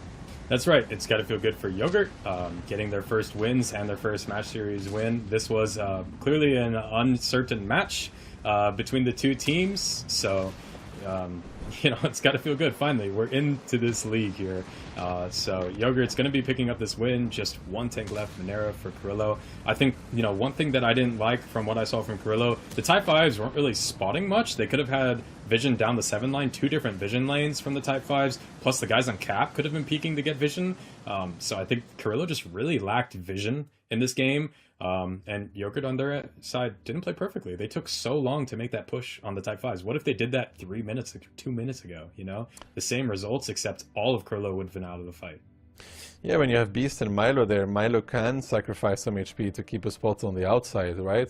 While Beast is looking down the other lane, and then indeed you can be looking through the cap for the rest of the push-up from Zero Line. This didn't happen, and this left Milo in a really bad position, to be honest. Like, for the first beat, it was the perfect engagement. Gets all 6 out of him, relatively free, and doesn't trade off his life that well, which isolates Beast in return. Yeah, that's right. And, you know, I'll eat my own words here. I said the Foshby maybe was not the best of picks, especially in the current meta. And he ended up doing 14 shots and penning 13 of them and did 5.2k damage. So a great performance out of him. He found a great series today, YOLO, especially last Go Town. Standout performer. This Ents performed very well. So props to YOLO. A good day for him. A very good day for him, actually. Indeed. Bringing his team victory, and it's so the Fosh. While I agree, it's a very difficult tank now to play. When it does get that free clip, a Fosh on level 3 ability, full HP is a very scary Fosh, because that kind of Fosh is the one that you shoot a lot, and all of a sudden he's very healthy again. Yeah, and nothing is worse than just standing there watching him with his ability and just holding your shot, because like, you know, you're just waiting for his heal to end, and he's just sitting there clipping you. Yeah, and it's not really a realistic scenario most of the time to do so. So after today, we indeed have a little bit of a separation coming through, right? We have hit and run so far, flawless throughout the season with the 3 wins. Weekend also flawless with 3 wins, but went to tiebreaker with Cashback. They lose out there on a point, which honestly they didn't need to give up. But it does separate them from Cashback. They're now firm number 2, Cashback number 3, Mafia taking that number 4, and W sticking where they were, because so far they haven't had the greatest start to the season yet, External. No, they haven't, but we have the replays from that match ready, so everyone stick around, keep collecting those drops, and we'll see you after this.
The AMD Onslaught Legends Series Season 4 has arrived. And with it comes the chance to reward the players and yourself too.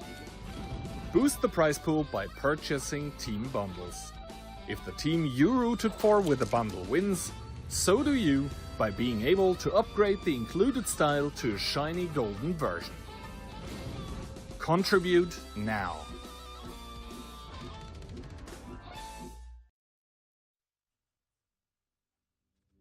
Well, hello there and welcome back everyone, and well, the OLS matches for today are over. The stream is of course not. We have another big one coming our way. It is going to be a best of 9 in between the two teams that have performed the best in the OCS in the week so far. It's going to be CTR and Collapse. Yeah, that's right. So stick around, make sure you're collecting those drops, and have fun in this match. I've watched a few games in those OCS, and it's always fun to see these players have the chance to make it into OLS at the end of the season. So all of them want to be performing the best. They want to get that golden ticket to get into the big leagues. Exactly, and this is not only a show match, but there is a little bit of money attached as well. The winner of this one today is going to take home 500 euros, and next week it'll be the same thing. So theoretically, if one of those teams here is able to win it now and next week, they would, in theory, have the same prize money as the two last placing teams in OLS. Yeah, that's a nice addition. So this is a pretty important match. Both teams are obviously wanting to make that 500 bucks. That could be if they pull it on to one person, that could be a new CPU from AMD. All right, and community prediction coming in, 74% for CTR, 26% only for Collapse, but that is, I think, not unfounded, because CTR and Collapse have met in the OCS, and both times CTR was able to edge out the victory. Yeah, and community predictions in favor of CTR being a Czech team, I believe, right? And Flamesong is Ukrainian. I think he's the caller, strategist for Collapse. And I think I saw Flamesong have a pretty interesting replay doing 15k damage recently. That was, I think it was on Cookie Baby's stream where he showed that. So really standout, good performer. Konek also on the team, which might be a familiar name for some people.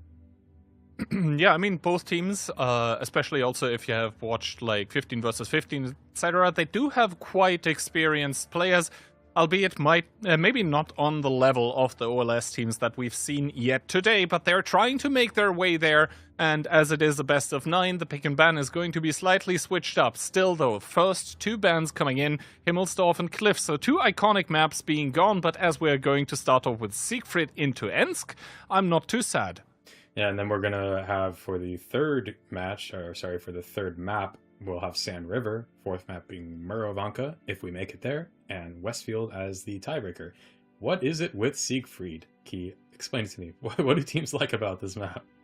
I mean, the thing is, Siegfried, first of all, it's new, kind of should be obvious, but the thing is, Siegfried, I think, offers a lot of possibilities for the teams just because it is new, not everything has been explored yet, and maybe both of the teams are hoping that they can surprise each other, and as both of those teams have met already, maybe they already know kind of where they are strong against each other and where they aren't. So Himmelsdorf and Cliff, two very interesting bands as well, so maybe they met on those maps in the OCS, and CTR just not seeing any light against Collapse there, and vice versa with Cliff, obviously. But we'll all have to wait and see. And maybe it doesn't sound like a whole lot, but in general, going from best of 5 to best of 9, it is a huge difference, especially when you're playing. Because like in best of 5, you lose one map, all right, you're up against a match point. Whereas in best of 9, you lose one map, all right, on to the next one you go. It's not too bad. I mean, it's obviously bad if you lose 2 rounds in a row, but it's not as catastrophic as in a best of 3. Yeah, and I'd say the longer the series go, the more more decisive the win is, I'd say, because in a smaller best of 5, for example, maybe the best team doesn't always win. It's possible they could just throw something at the board, see what sticks, and come out with a victory. And best of 9, it's less on luck and more on just being reliable, I'd say.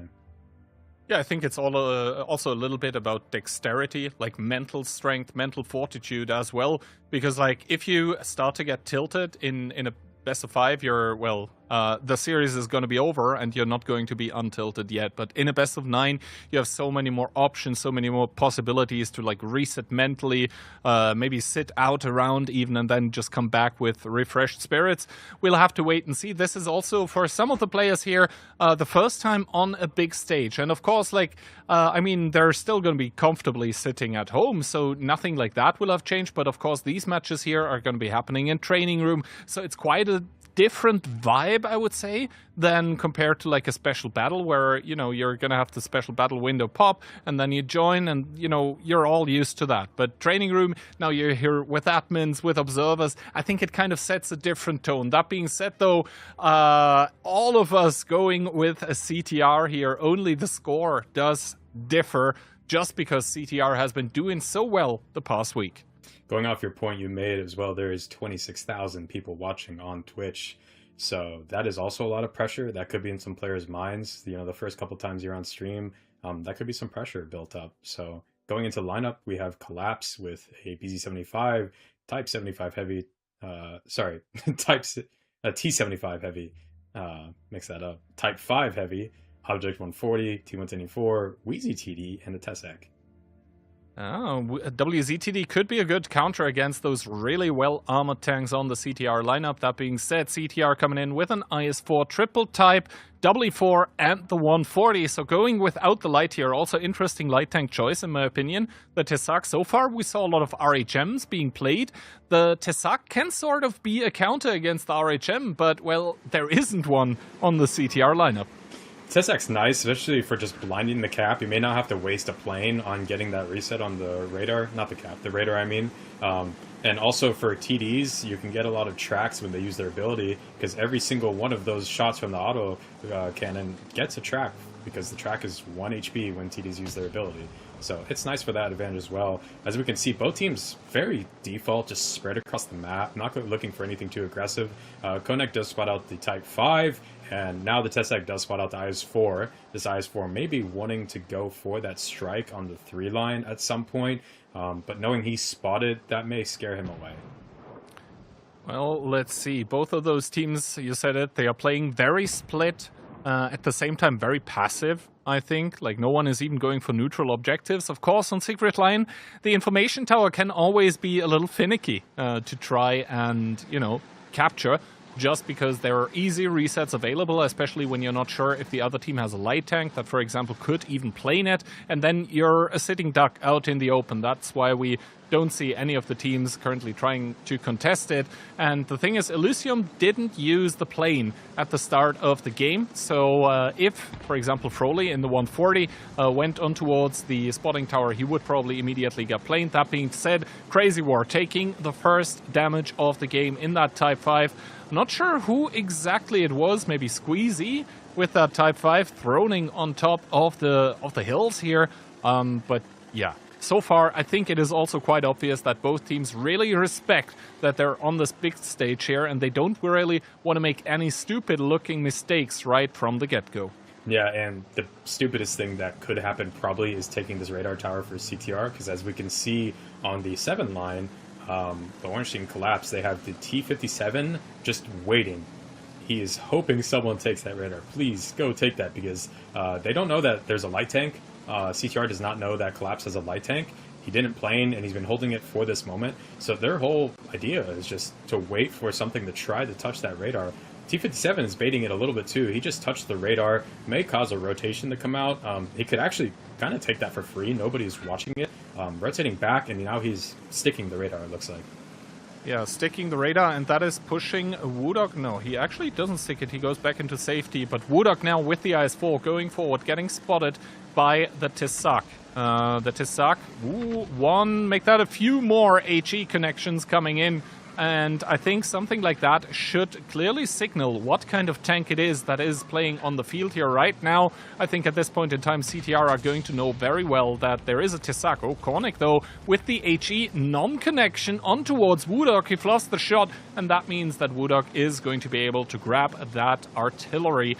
tower here. That also means safety against possible cap attempts. Speaking about that one, CTR has started it off on their own. That's Patras making the siren sound. WuDog is in a good position because not only did he pick up this first strike, but he's going to continually get strikes, which means he's just getting out 400 free damage. Collapse does pick up the radio tower, so they just see all 7 tanks, but it's not going to really help them out too much because the CTR is just so well spread out across the map. There's nothing easy to push. There is some movement. The Tessac is moving in towards the city.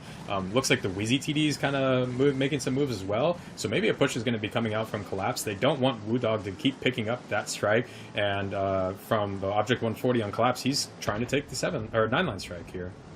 Oh, Froley, though, taking a big shot by Squeezy in the Type 5 Heavy here, and Vadim, he was quickly a little bit behind when it came to the HP, but now roughly even against Froley in this 140. That is going to be a very important one-on-one for the time being, but Vadim, I don't think he can use the artillery strike to support himself. Oh, Froley taking another big one, I believe, by the WZTD. Even has his loader injured, but has a medkit, but now, sooner rather than later, the reset needs to start coming in, because CTR is sitting on 80 plus cap points with Patras. They can boost it even momentarily, but now the resets come in, or rather Patras backing off. Good shot though by Crazy War in towards looking in the T-57. Damage on those T-57s is crucial. Yeah, and it looks like the CTR gave up the 3-line strike as well, so Konek is going to be able to get another free strike. The nice part for Collapse is they're sitting on 2 strikes. They're going to be able to get a lot of free damage out here. The Tessac has to play very careful, though, considering all these tanks just trade so well against the Tessac. But yeah, CTR is going to be kind of getting stuck here. The Type 5s are trading out. They're trading out some damage with what they can do. A strike does come out on the Tessac. It does connect, so 400 damage there. Good connection to the Patras from the E4. And this is just a slow grinder of a game. It is indeed very slow, but I think with the WZTD working from the backline, CTR doesn't really have any options to push, at least not in the eastern part of the map.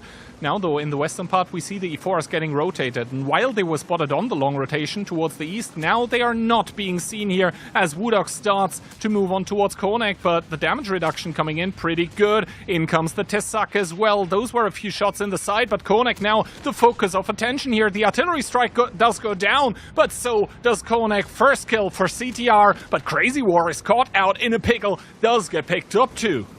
And Collapse getting trading out pretty equal, 1 for 1 here. They're getting an additional strike. Here's coming potentially a huge strike.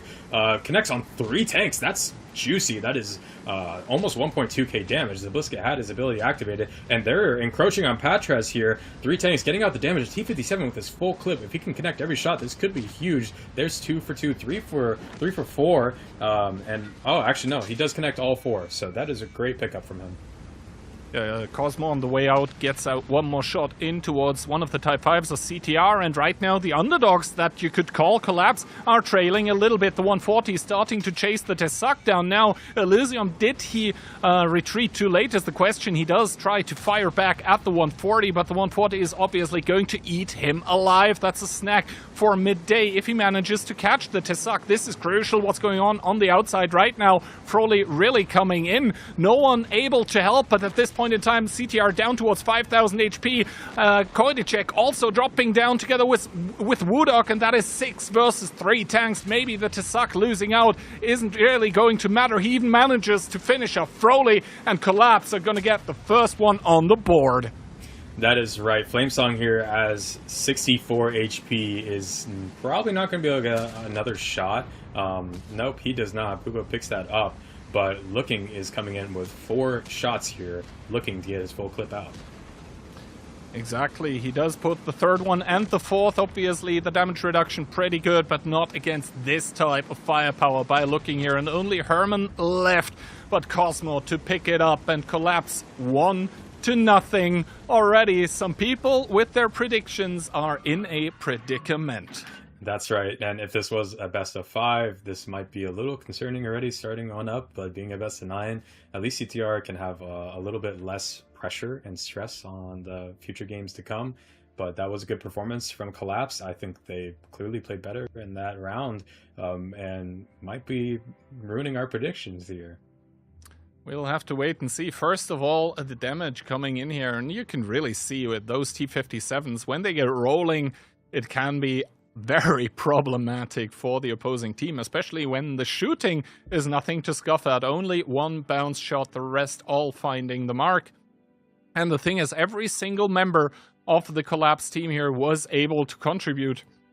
Even the Tessak with a lot of damage. That is not something that you normally see, but when you get the sides and the backs of the enemy tanks, that tank can become very, very powerful indeed, especially since with the 2.0 changes, the actually needed exposure time has become lower. Yeah, but it's still a good performance being in a map like this, and a Tessak being able to do what he did. He did get 800 damage in strikes, but I think that them getting both Collapse being able to pick up both those strikes comfortably worked out really well for them. CTR rotated all the way away and kind of just, you know, you're giving up 400 damage, and that damage could matter in the end. So, yeah, that was a kind of a rough play for them. I think overall, it worked out really well to kind of kite away against CTR. So they were giving them always like an engagement, but it was never really a full-on engagement. Instead, the Type 5s do a shot, go back around the corner, then you try to chase them. All of a sudden, there's the T-57 or the Tessak to fire onto you from the side. You don't have the actual punish potential to just blast one of those Type 5s out of the water, and then you end up with this prolonged engagement where you have to split off the 140 against the Tessak. That one doesn't even end up winning. So yeah, just a lot of micro management engagements that all don't go the way of CTR. Not in that round. So we're going to be going on to the opposite side now of Siegfried. And I think we've kind of got an idea of how both teams are going to play. Maybe it's going to be kind of this slow, wait for information style game again. But yeah, so far I've kind of enjoyed the map. I'll say, even though it is slow, I've played other slow maps that are much more painful, I'd say, to play. But what's your take on Siegfried so far? It seems to be like a very methodical map, I think is how you could say it. Like teams tend to play extremely slowly, from what I can see. I'm still waiting for like some immediate all-in plays from the start of the game. But I was talking about it with Daki on Thursday, and Daki said, and I tend to value his opinion very highly when it comes to OLS and Onslaught in general, that he thinks that aggressive plays are possible, but they are extremely risky and you have no room for mistakes as well. So let's see if we're going to see something like this. It looks very interesting what we're going to get from either team as well. So triple Type 5 from CTR, so far so good. Then a 140, also pretty standard, but then Pupa with the 268, and we have the E4 to round it off. And for Collapse, we still have a Tessak, which is interesting to see. 2 E4s, 2 Foch Bs, Type 5 Heavy, and a can opener. So Collapse with some very interesting, unique tank choices so far. Had the Wheezy TD last game, a can opener. It's the first one I've personally seen on Siegfried so far, which I imagine is probably for like the strike on the 2-3 line. Yeah, and they also switched the tank, CDR that is, so they do have the DPM medium opting for the 430U over the E50M, so also that a pretty interesting choice, especially now that the 430U is going to be facing a lot of Type 5s. Yes, it has pretty good pen, but the fact that the Type 5 is so high, that makes it very easy to hit those cupola shots, especially with the buffed accuracy in Onslaught. We see Froley and Pupa as well trying to deny the info tower, which Vadium is kind of hovering. Woodok trading it out against Konek, who takes a lot of damage. Same thing for Flamesong in the Canoper. So I would say definitely that the initial trades are favoring the team of CTR. And do you see that angle that Konek had? That was a very interesting angle on the Type 5 through the 6th line. We saw that gap being used by Monster in one of their matches where he was able to spot over that rebel pile, but now the E4 was able to find a shot in the Type 5 from over that rebel pile. Yeah, I think this map works a lot with like angles, as Flamesong and Koidicek look at each other, try to take a swing at each other, but both of them not finding the mark. I think in this engagement here, the can opener actually has the better time as long as he sees the Type 5 cupola. The Type 5 could also in turn just load HE, and we see Squeezy able to pick up the info tower. He's going to get full information for his team. He doesn't bleed for it. Yeah, and these 2 Foch Bs, I guess, are just going to wait here long enough for someone to touch the radio tower. They kind of did this last game, just hoping that anyone will try to take it. It's essentially a trap, but they're not even, CTR is not even going to care about it. Instead, they're going for the strike, which is much more open, much more free. And now Collapse is taking the other strike in return. So if both are picked up, this will be one strike for each team in the pocket. There is a slight rotation coming out from Collapse, though, sending the double Fosh B towards the zero line. They're probably hoping for an overcommitment from the mediums of CTR, but so far Herman and Froley are not really looking like they're going to do that, as it was Cosmo for Collapse that was able to pick up the strike. Herman for CTR, and now Froley, I mean, he was covering the zero line, now driving back a little bit, so they're once again playing it very, very safely. So far, I think CTR have still done more damage. Yeah, they have. This 430 is also kind of stuck, so that's looking like potentially a pick for Collapse. They're moving up a little bit down the 7 line with the E4 Type 5, and they have 3 tanks set up on the 0 line. I think they're probably going to try to make a push out. They probably know this 430 is stuck there, and he probably doesn't mind being there because he's got cover from 2 tanks in the back, and he's just continually going to keep getting these strikes over time. But again, everything's just kind of slow, waiting for information, waiting for a play to open up. And yeah, these Fosh Bs are just constantly setting traps. The other team, I don't even think knows that there are 2 Fosh Bs from Collapse yet, because they just haven't had the info. And I think that is as well why they're not committing in. They're still like, yeah, if we commit somewhere, it could be exactly a problem like that, that we drive into something that we didn't anticipate. Patras was spotted, took another shot of damage, and really, Vadim and Looking are just waiting here in those Fosh Bs for something that is probably not going to come, which is basically a push. Finally, Koidicek here has loaded HE, is able to put a little bit of a pounding on towards Flamesong, but now Flamesong here is obviously able to heal back after receiving a strike as well. Elysium with the Tesak is going to go towards the outside, might be able to pick up the strike for free, just like Herman that was able to take it for his team. So far, so good, I guess, for either team, even though I like the damage spread that CTR has taken a little bit more. But now the Fosh B is starting to engage, and Herman caught in a pickle as behind him. There's also a Type 5 and an E4. The tank just completely eradicated from the face of the earth. Yeah, and Looking didn't even pop his ability. He's got a level 3, but like he just took all this damage for free, so now he's not going to get his health back. But that was a good pickup on the 430. The Tesak has free reign back here. He's just shooting out, spamming into Pupa, I believe. And now getting a lot of map control from Collapse. They're going to start squeezing CTR. Yeah, and you see those 3 Type 5 heavies by CTR. They are in the middle of the map. However, there is a crossfire. Froley coming in clutch with the 140, putting shots in towards the back of the Type 5. This time only hitting the track, though, as Crazy War trying to respond. Konek coming in with the shield here, but Patras making his way around the corner as Woodog picks up Squeezy, but Konek takes a lot of damage as well. Maybe Collapse have bitten off more than they could chew, but maybe not, as Koidicek also falls. Konek, though, caught in a pickle, down and out as Patras reloads. And Woodog is going to be picked up next. The double Fosh B have their abilities and also had a full clip. They are now reloading. They're going to be reversing. And a big pickup from Crazy War in the Type 5. HP still even. This could be anyone's game at this moment. Yeah, right now the wild card on the map is Elysium in that full HP. Tesakis Patras once again makes his way around the corner, but he didn't have HE loaded, looking down towards a one-shot. Flamesong trying and bouncing against the E4 as Froley with that full HP 140 coming in. Pupa getting spotted out in that 268 and immediately is going to take one more by Cosmo. Hopefully no, but the Tesak still in there to the rescue. Froley tanking with the 140, but Elysium to pick it up. Cosmo still on a 2-shot.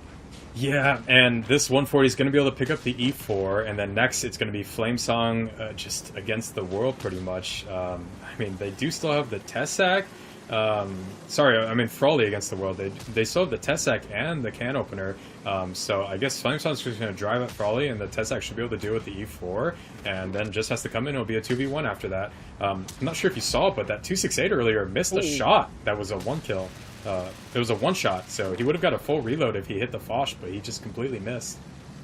Once again, the Tesak at the end, the difference maker, and Collapse the underdogs coming into this one and complete the 2-0 on Siegfried Line. CTR, they look a little bit stunned, to be honest. They, the reaction's a bit slow. They certainly didn't see the double Fosh B coming, and to be honest, the plays coming out from Collapse, they weren't perfect, but they were certainly good enough.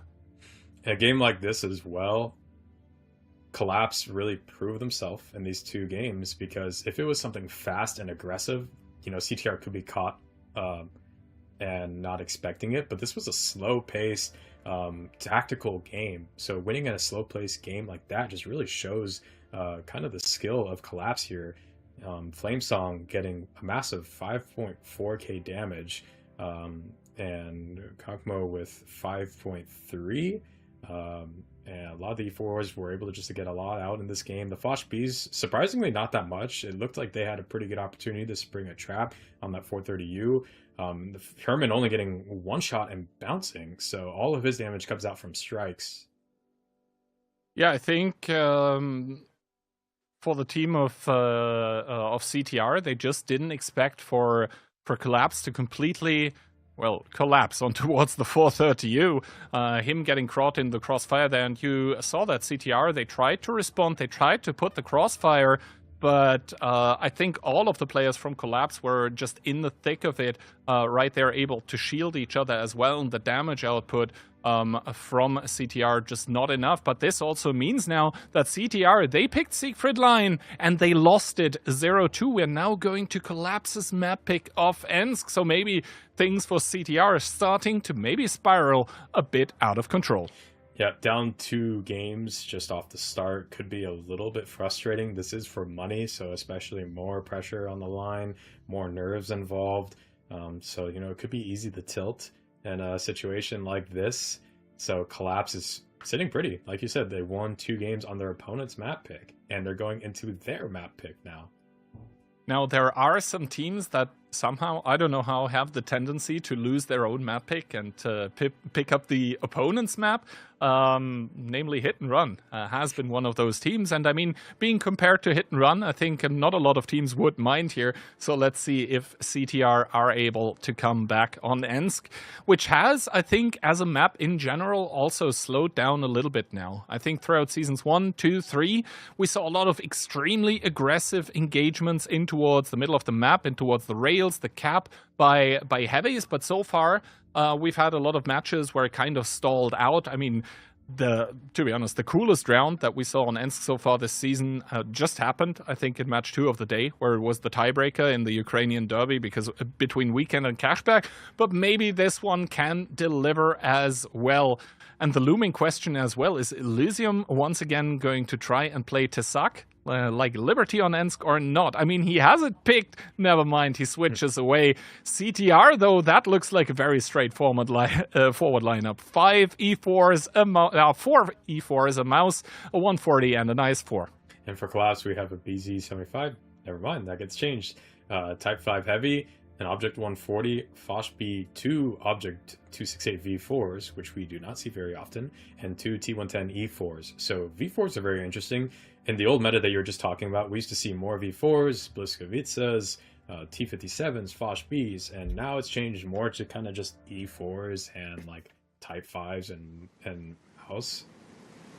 I think the E4 in this meta is just more comfortable to play as well. You have the turret, you have the better pen, to be honest, as Froley starting to make a spotting run with the 140 down the lines here of Ensk is not really going to find anything, and that is because Collapse as a team are more orientating themselves towards, well, the K line here, actually. They're going to be sending some people towards the green to maybe stack up on those strikes as well, but so far CTR very, very concentrated in the city. Collapse a little bit split around the rails here, as this is something that resembles what we have seen in previous seasons. This March of the Elephants down towards in the middle of the map. Koidicek on the cross here, taking some damage in the E4, but of course all those tanks take a lot of time to reload. Koidicek taking another shot of damage, and now Collapse, I think they need to respond, because otherwise the people that they have in the city are gonna get overrun. That's right, CTR not even stopping to take the strike, which is probably the right decision, I'd say, but they are just pushing to try to pick up the J line. A lot of damage coming out. Here comes a strike in the middle of the map that's connecting with 2 tanks, and here goes 1 tank. The E4 is going to be falling here from CTR.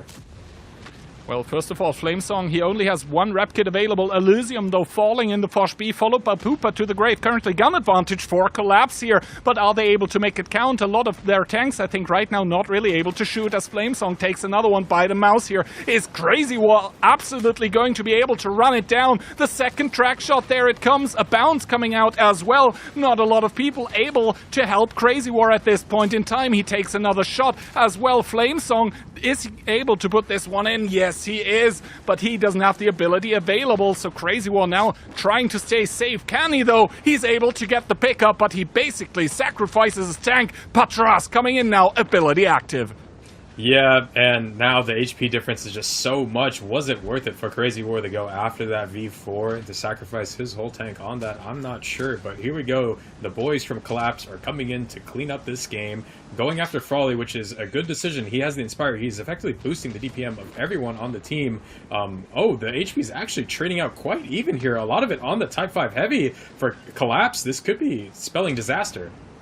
Exactly, the 140 move. I don't think that was it here. Big hit by Squeezy, though, into the IS-4, but Herman from behind him is able to put a shot in as well. Froley, good shot on towards Cosmo, who still has a rep kit available. Is Froley going to be able to shut down the V4 is the question. The first bounce coming out. Cosmo does not bounce those, however, as Froley is able to shut it down himself. And now 4 people for CTR against the only 2 from Collapse. They have the HP advantage, but they need to commit in towards the crossfire, and that is not working out. Konek in the 1v4. Yeah, this is not going to be possible for him. I thought this looked like Collapse's game when that mouse made that push on the K line and lost all of his HP for a V4. But now this is CTR's game, and they're going to play it smart. They don't want to risk anything with this E4, so it looks like Frawley's going to rotate and potentially pick up the strike, I would assume. He can pick it up safely. Konek going to look for a shot. This may not be great from Crazy War. If he gets picked up here, this could leave an option for Konek to be in the game. He is looking for the shot, aiming, but this also means that all of CTR, those 4 tanks, know where Konek is, which gives Voodoo the chance to push up and get close to this E4, I guess Konek is going to be making the right play here, just going out and getting a kill, and Voodoo bounces as well. They are going to be getting the strike with Frawley, but if they just keep giving Konek 1v1s, this could be great for him. E4 is peeking, does get a shot, that puts Konek down to a 1-shot for everything except the E4, and the strike finishes it off. It is not going to be the 1v4 clutch today, so CTR, after losing 2 rounds on Siegfried Line, are going to put the first one on the board here. What a comeback. To be honest, at some point in time, I thought Collapse were far and firmly ahead, but I think the 140 move, like trying to take out the opponent's 140, yeah, okay, fair enough decision, but he essentially lost all of his HP in that move. Then he even got cleaned up. That also meant no more Inspire for the side of Collapse, and that is how this game just turned around. I mean, of course, Woodok, at the end of the day, he's trying to do what he can. Sorry, not Woodok, but Konek, I believe, the E4 for Collapse here. But yeah, overall, some questionable decisions, but throughout all the chaos, I think with the better end for CTR. Yeah, and Squeezy did 4.9k, which is quite a bit. But on the other side, having a 140 being top damage is fantastic because, as you and I know, that means he is inspiring all his team, not only by being the top damage, but by giving them his ability the entire round. Yeah, and the ability probably stacked up to level 3 as well, right? If you have this much damage, that means you have farmed from the start to the end, and you were able to continuously pop it, just giving that amount of amplified DPM, which some of those tanks really rely on. So, yeah, good job to Frawley here, one of the people from the old guard from Czech Republic, really showing up for his team. But that was only the 1-2. CTR are still trailing. Yeah, and that was also Collapse's map pick. As we saw in Siegfried, CTR's map pick, Collapse picked up 2. We're starting off with the first round going to CTR, so will CTR get both rounds on Collapse's map pick? That is the question. Of course, CTR would love nothing more than to do just that, but I think for Collapse, it was quite visible that they had possibilities even on this first round of Ensk. If they play some of the things a little bit differently, then I think the victory here is firmly in their grasp, especially considering how low the tanks from CTR there actually were at the end of the game. So I think both teams are a lot more evenly matched than all of us thought at the start of the match.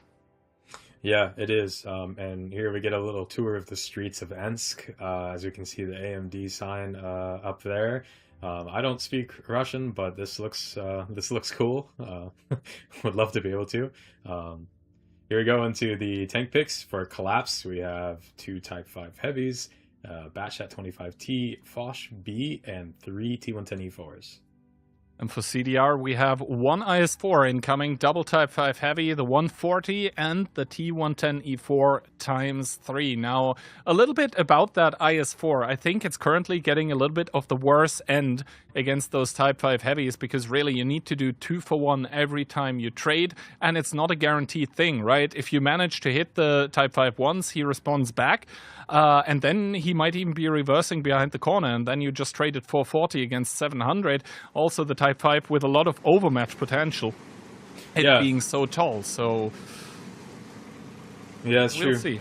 Yeah, Elysium opening up here on the 7 line with the Batchat. He sees nobody else playing back here, but could be spelling trouble for him. Yeah, they are driving with 3 4s to potentially get a shot into Elysium. This could be really bad for him. Blind shot connects, and he's still going to be able to get out, but at 1.3 HP and a Batchat on Ents, that's not comfortable. That is indeed not comfortable, and as you can see, they weren't really able to trade back. The point of the Batchat being this far forward is that you actually get information, but like this, he traded, well, information for HP, which is most of the time not the ideal thing to do. Squeezy also taking damage from Froley in the 140 as Elysium. I mean, he really needs to be careful now. As I said, HE from those Type 5s can be extremely nasty, and this Batchat, I mean, if he takes 1 HE, he's going to be down to like 250 HP, so yeah, let's see how this one goes, as no team is really taking any points of information, but that is about to change as Konek is booking it down the 0 line with the Foch B. He has 6 shots loaded, but that's not going to be enough. That's why Elysium in the Batchat will probably have to support him. Konek already starting to activate the ability. Elysium also able to clip out, so Froley, the MVP of last round, is probably going to fall here momentarily, but Konek now all out of shots. Elysium has to sacrifice his HP to take him out of the game. He does fall in turn. Yeah, and he's just fueling his HP back up there. Konek, I mean, he healed a lot back, so that's a lot of damage he just absorbed. A push coming out from CTR on the cap, 3 of them pushing into looking. He's down to already 2.2, and I don't think it's going to stop there. No, it probably isn't, as Looking is just completely surrounded, and while the IS-4 doesn't do the best of trades against the Type 5, if he can DPM, that is certainly very good, as Herman also goes down towards 600, 700 HP, starting to heal back up, but right now CTR have the gun advantage. They're going to take down Looking, and I don't think they're stopping here. No, and the HP is strongly in CTR's favor. The tanks up are in CTR's favor, so they just have to not throw this. I mean, 3 tanks on the 7 line, and the E4 in the north. Patras is going to be taking this 1v1, an ammo rack, which means he is down his rep kit. Flamesong does pick up a kill down here, but now he's facing into a full health IS-4. Bounce.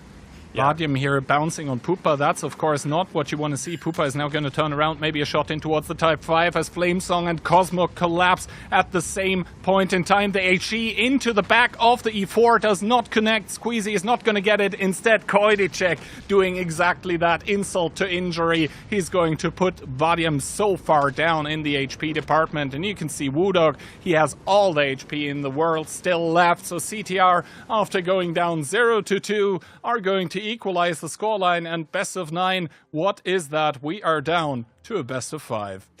That's right. That's quick math there. And with this now, both teams won on their map pick, maybe you have less confidence in your map picks, you know? Going into the next one, it's Collapse's map pick again, right? Next, I believe. So if it's going the way it's been going so far, CTR could be up 4-2 after the next map. I mean, so far we're certainly extending the content here, but yeah, it's beautiful to see those Type 5 HE shells connecting, and I think that is something we haven't really seen so far, a lot at least, in the OLS, because actually those E4 and E3 backsides, they're not terribly well armored. I think the Type 5 can actually penetrate there, and the step up in alpha damage is actually huge for the Type 5. It goes from 700 to 1100, and then if the E4 doesn't have the ability active, that is indeed a lot of damage. Yeah, that is right. The 140 getting picked up pretty early. Froley didn't have a chance to inspire much of his team, but these E4s just put out so much damage. Patrick's pinning 7 for 7. The Batchat Elysium from CTR's side, from Collapse's side, took so much damage at the beginning. Clearly, he just couldn't find an opportunity into the game after that. It's risky playing a tank like a Batchat on Ensk, or, you know, they didn't play a light tank, but a light tank, for example, is also so risky to play on Ensk because any mistake is just punished so hard. Yeah, and the fact as well, like the 140 did go down for Froley, but actually, even though the timing for the ability for the Foch B was perfect, he still ended up dying. Like, he only did 1 clip of damage, and then he died together with a Batchat as well. So you're trading 1 for 2, which is, well, to be honest, not the best trades. And so now, after those 2 maps, Siegfried Line and Ensk, we find ourselves on the dusty dunes of Sand River. It feels like Sand River is kind of the theme of the day. We're seeing it a lot. Yeah, we have, and we've had some good games on Sand River, so, you know, it's a fun map. There's another map that has a lot of opportunities, a lot of ways to play it. So, yeah, it'd be fun to see. I also have a random but important question. So, looking on Collapse, is it looking, or do you think it's Liu King, like the king of the Liu? I think it's just like looking, like watching, actually. Maybe he's trying to bait out those dad jokes from us, but I think so far we've been successfully avoiding it for the most part. But I can't help myself. I guess that's the inner dad. One day, the inner dad in me. I mean, the same thing with the team of Collapse. I wasn't able to completely avoid it in the last round, but hopefully from here on out we'll be able to manage.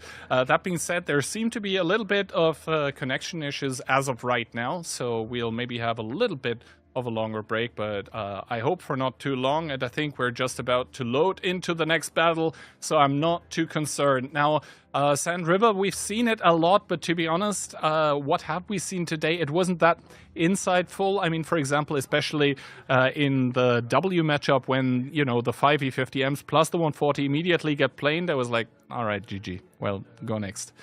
Yeah, that was a rough one, but both teams will have a light tank. It looks like for Collapse, they're going to have the Tessac. They have a K91, E50M, Centurion Action X, Batchat 25T, and 2 BZ75s. And for the team of CTR that have clawed back into the match, we have triple BZ together with the Centurion AX, double E50M, and the Tessac as well. So it's going to be the battle of the Tessacs. Yeah, both teams picking Tessacs. I imagine that's to deny or to destroy some of these buildings. Like, they can shoot the buildings on the strike in E6. They can shoot a lot of the buildings on the cap.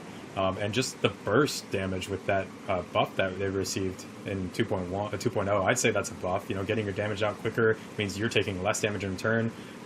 But anyways, all 3 BZs going to the cap here. There's going to be a lot of cap pressure. The Tessac in base for CTR, which means he's going to be resetting this Batchat, as we see some resets already coming out, meaning that he will not have a strike to deal with the cap. And I think Cosmo immediately bowing out, he realizes what's happening here, as the Centurion of Konek is the only one currently trying to get those houses out. But here you see the spray from Elysium, and that exposes Poopa in the cap, who takes a lot of damage. 18 seconds still left, though, and the Tessac here really trying to destroy those houses. Poopa taking one more on the way out, but they forgot one BZ that's still on the cap. Woodog, he's not joining this push here, as Flamesong is ready to receive already in the BZ75 of his own. Herman taking a lot of damage, makes it over the dune, but he is going to be in a 2v1 actually, but Vadium from the back lines is starting to pour out damage with that K91. Yeah, and this is a hard push to make.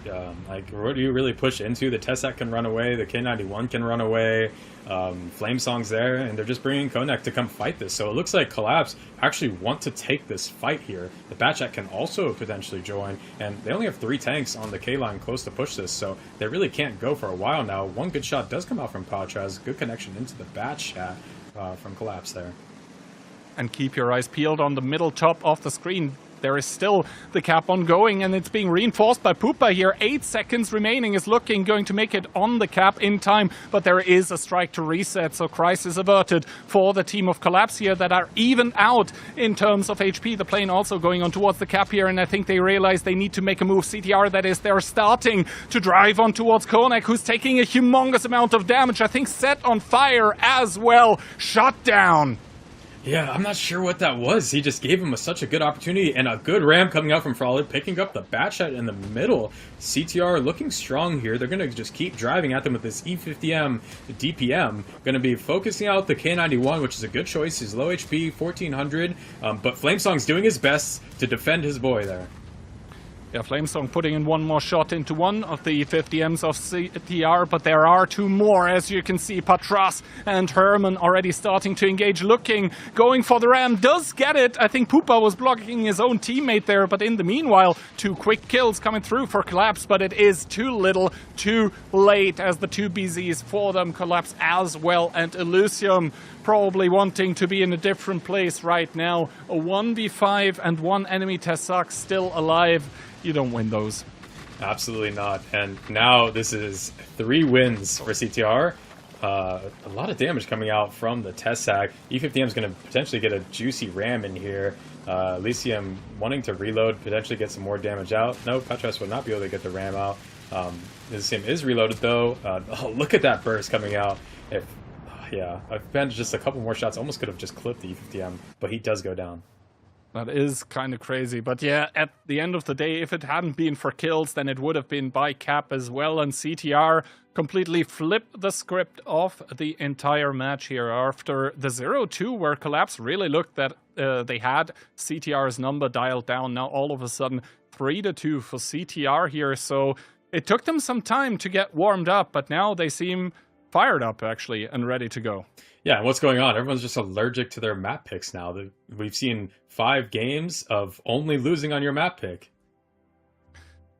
And if that trend continues, then so far, so not good for Collapse, because that would mean that CTR immediately go to match point here. First of all, let's take a look at the damage numbers, and we can see while the BZ75s and the K91 were kind of okay and in the game, I think it was just not enough time for the Tessak actually to properly get in there. And then I think especially Konek and Squeezy here with 2 and 1 shots respectively each, that was probably the straw that broke the camel's back. And meanwhile, it's completely the other story on the team of CTR.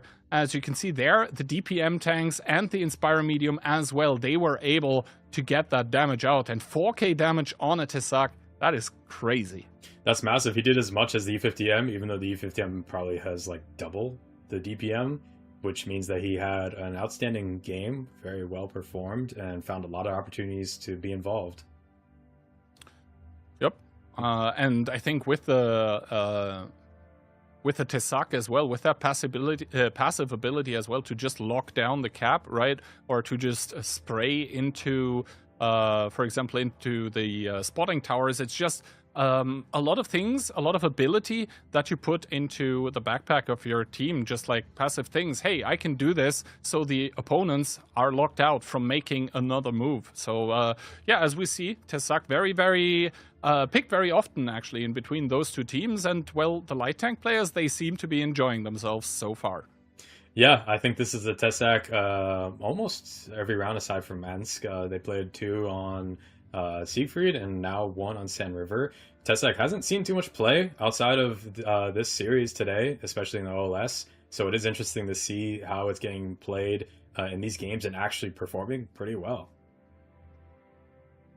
Well, I mean, another round of Sand River. This might mean we see another one of those tanks appearing. It's also very interesting to see that the RHM didn't really see a lot of use in between those two teams. It could also be the case that in those teams you just have light tank players that just prefer the Tesak overall. I mean, it's a possibility, but there are, of course, more data points to be gathered. Right now, it looks to me like CTR have clawed back into the match and currently have the momentum. But as we saw, like Collapse are not ready to just roll over and die just yet. Yeah, that's true. You also make a good point. I think that's 3 wins in a row now for CTR. So they are on fire at the moment, and they've got the momentum going. Well, let's see if they can keep it going as we are headed in towards the second and last round of Sand River in the match. And I think those tank picks are still going to settle a little bit. Type 71, for example, would be an out there pick. Not impossible, but let's see. Triple BZ so far from CTR, never mind. Make that 4 of them. Double E50M and Froley with the UDES. So interesting choice for that Inspire Medium, but it looks to me like CTR have come and they want to fight. That's right. Collapse, on the other hand, have a Sturv, 1 UDES, 2 E50Ms, 1 IS-7, and 2 BZ-75s. So both teams kind of more a brawly lineup. They don't have a light tank, so not having info off the start of the game means that you kind of got to commit to kind of one side more. But with the Sturv, they're going to be able to hold down a whole lane alone more easily. CTR here is opening up strongly towards the K-line. That's 5 tanks going K-line. The UDES is going to be able to spot out the middle, while for Collapse, it's a little bit more spread. And keep in mind, the UDES actually has a surprisingly high amount of camouflage, so he is going to be able to stay there in those bushes pretty much unspotted until he starts opening up. As Woodog takes immediate shots to the face, is able to reply on towards Flamesong though, but he takes another one from the J1 position. I do believe Poopa here also not going through unscathed, and CTR I think are worse off for this immediate start here. Never mind though, Caster's Curse Elysium going down towards a one-shot in the UDES of his own. Needs to be extra careful from now on. Yeah, that's brutal. I mean, if they lose that tank, they lose the Inspire for the rest of the match, which is a big bonus. Now, Flamesong out in the middle of the cap may be caught out. They do have a Sturv covering, so if he can get out a lot of damage here, it would be great. But Flamesong just realizing he's got to get out of this position, boosting away. Another kill may come out here for CTR. Yeah, Flamesong probably asking his teammates for help right now, because in the DPM battle against Herman, he is not going to be winning that one. Herman has reloaded, puts one into Flamesong. That is not an immediate one-shot, though. 690 is not enough. Cosmo coming in from the top with the I7, putting one shot in towards Herman, though, as Flamesong is healing up. Now he himself is not a one-shot anymore. He should have the DPM advantage as Cosmo picks it up, though, looking in the southwest of the map. All of a sudden finds himself against many tanks here. Right now, only 1v1 against Crazy War. Froley, though, dying in the UDES. That's the Inspire gone, and Poopa coming to reinforce Crazy War. And Collapse has cleaned up the middle. They just have Kojusek in the cap right now, but they're going to be able to pick him up pretty easily with this E50M and IS-7. There he goes, and that leaves just 3 tanks left on CTR's side to Collapse's 7. Yeah, Strike now going down on towards Poopa as well. Looking is hoping that one of the tanks of the opposing team is going to make an overpush, as Vadim is going to pick it up against Patras, and this leaves Poopa and Crazy War in an essentially unwinnable situation against 7 tanks. Still no one has bitten the dust on the side of Collapse here. Finally, Vadim is going to fall. Not that it is going to make a big difference here. Squeezy with a shot and bounce against Poopa, but it's not going to matter. He picks it up with the next one. Crazy War does also bounce against, looking a little bit of a fiesta here at the end, but with the better end for the team in yellow. Once again, all even, 3-3. That's right. This is turning out to be a great series. The curse is lifted on map picks now. So this is now, as you would say, what is it, like a best of 3? Great job with the math, yeah. Thank you. But yeah, this obviously means that anything can happen. I think the only caster prediction that's still possible is mine, because I said 5-3, but I was really expecting for CTR to have a more dominant performance than they do currently. But yeah, Vadim in that STRV laying down the law. 5.5k. Also, Flamesong, great job, 8 for 8. I mean, as the caller, it's hard to perform well when you're playing as well sometimes because you got to focus on all 7 tanks on the map, and you are also one of those 7 tanks. So he had a great performance, getting out of fire from the cap there, and surviving in the end of the game. And everyone had pretty good pen rate. Crazy War 14 for 10, but still top damage on his team. But overall, it's just positioning. The serve just pumps out so much damage when he's able to play uncontested like that. Yeah, and also Elysium with that Uzas, I mean, he went very, very low very early on, but the fact that he managed to stay alive, put in more damage, inspire his team, that of course helps. You don't want to go down one tank right at the start, and the worst tank that you could be going down with would, of course, be the Inspire Medium. And this means that after Siegfriedlein, Ensk, and what felt like a very quick Sand River, we are now going to head over to the lushy greens and the magic forest of Moravanka. That is right. So if we make it past Murrow, Westfield would be the tiebreaker, which leaves at maximum 2 maps left to be played in this series. And this is also going into CTR's map pick. Yeah, CTR's map pick, but the curse has been broken, so maybe it's not going to be a quick 2-0 for Collapse. Feels crazy to say that. I think Moravanka is one of those maps where the map itself can be played extremely versatile. Like, there is not one playstyle that is, I think, considered to be like the best one. That is why we see a lot of different approaches, and for me it's always interesting to see like the different playstyles to kind of match up against each other. Whether it's, for example, a CS63 getting sent to the middle strike and all of a sudden there are 2 E50Ms that then DPM down the CS, but in turn they get cleaned up by something like Bliskas, or it goes completely differently. It's always interesting. Yeah, it absolutely is. And a lot of teams like to play for the radio tower on this map. A lot of the initial game is kind of based around that, getting resets, planing, getting that info. So, you know, a lot of the games could be decided pretty early on in Murrow, I'd say. There's a lot of fast games that come out just because of the cap pressure plus the radio tower denial. So, yeah, it's going to be a fun game to watch. I mean, the fact as well that, as W demonstrated last season, if you know the angles, then the cap essentially is not safe. Like, there are some destructible buildings in the middle of the map, and then you can just sit on the edge of the forest, essentially, and just reset from there all the time with HE.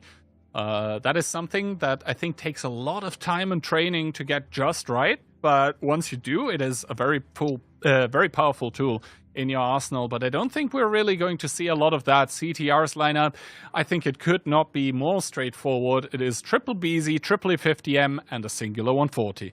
That's right. And for Collapse, we have a BZ75, IS7, Centurion Action X, double E50M, Serve, and EBR. So both teams choosing to bring an Inspire tank, but only one tank with a light. The EBR, as we all know, the ability is going to increase his ability to spot other tanks, give him more view range through bushes. So it will be better, but they won't have immediate info.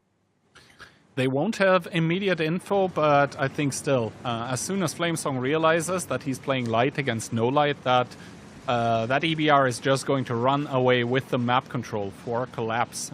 The question is just, how quickly can he do it? Because as we can see, CTR, as I said, fairly straightforward is what their game plan is. They're headed immediately towards the cap. The quick combination as well with the double E50M on the one line. So that Centurion of Collapse needs to be extremely wary of what's going to happen. I think now he understands that there is a triple BZ headed his way, so he's going to try and make his away from them, puts one in towards the side of Pupa, and now I think the problems start for Looking, because to be honest, Pupa and Herman, they don't need to commit in, so CTR are setting themselves up for a very quick pickup against Looking, who now has to do alpha trades against the BZ75. That's not going to go well. No, that's a good pickup because they're losing the Inspire already, Looking down to a one-shot, and there he goes. Inspire is out for Collapse. They're also down 3k HP. The one line has been taken by CTR, and these tanks are in a terrible crossfire now. Yeah, Squeezy is starting to feel the burn as he goes down to a one-shot as well. And I think the tanks of CTR are not done here. Crazy War to pick it up. That is 2 unanswered kills. And keep in mind that Collapse, they still have an EBR, so the fighting potential actually not there. This is why CTR are now on victory street here, looking for the overpush. Cosmo about to go down. It is 7 versus 4. Normally you don't come back from these. The SRV getting found as well by Patras, and Herman goes down to a one-shot. Herman should be reloaded, but it's going to be Patras, and this is just a wash by the team in white here. CTR are going to go to match point. That's right. Only 3 tanks remaining. The EBR, I mean, he can waste some time, but it's not really going to be helpful. Maybe for the fastest win. I think this is going to be the fastest one so far. Connect's going down to a ram, potentially from Crazy One. No, that's Frawley to pick it up, and only Elysium left. This was a strong play from CTR. It's the disadvantage of bringing in EBR is against a super aggressive play like CTR just had. That is a perfect opportunity for them to make a play when they're not getting planed at the start of the match. Yeah, I think the overpush on the Centurion was a perfect call to make by CDR here. It just, you know, it got you the E50M, then you saw kind of that half R3 push coming in from Collapse, but it was always going to be super awkward because, well, your Centurion is dead, so your tanks are not going to be inspired anymore, and you're driving into Crossfire. So, yeah, a good round coming out from CTR, and for the first time in this match, CTR are actually going to be ahead with the 4-3 scoreline. I believe we're going to update that momentarily, but good job now for the team from Czech Republic. That's right, and on match point, now they only need to win 1 more. We are going into the other side of Murrow, but looking quickly at these battle results, Konek on top of his team's damage with 3.8, but it doesn't do much, I guess, doesn't do enough considering they lost. And on the other side, pretty even spread, actually, very even, which I guess you can expect when all 7 tanks are in the fight, just able to get their DPM out. And I like how evenly spread it is. 140 is alone, E50Ms are all grouped together, and the BZs are all grouped together.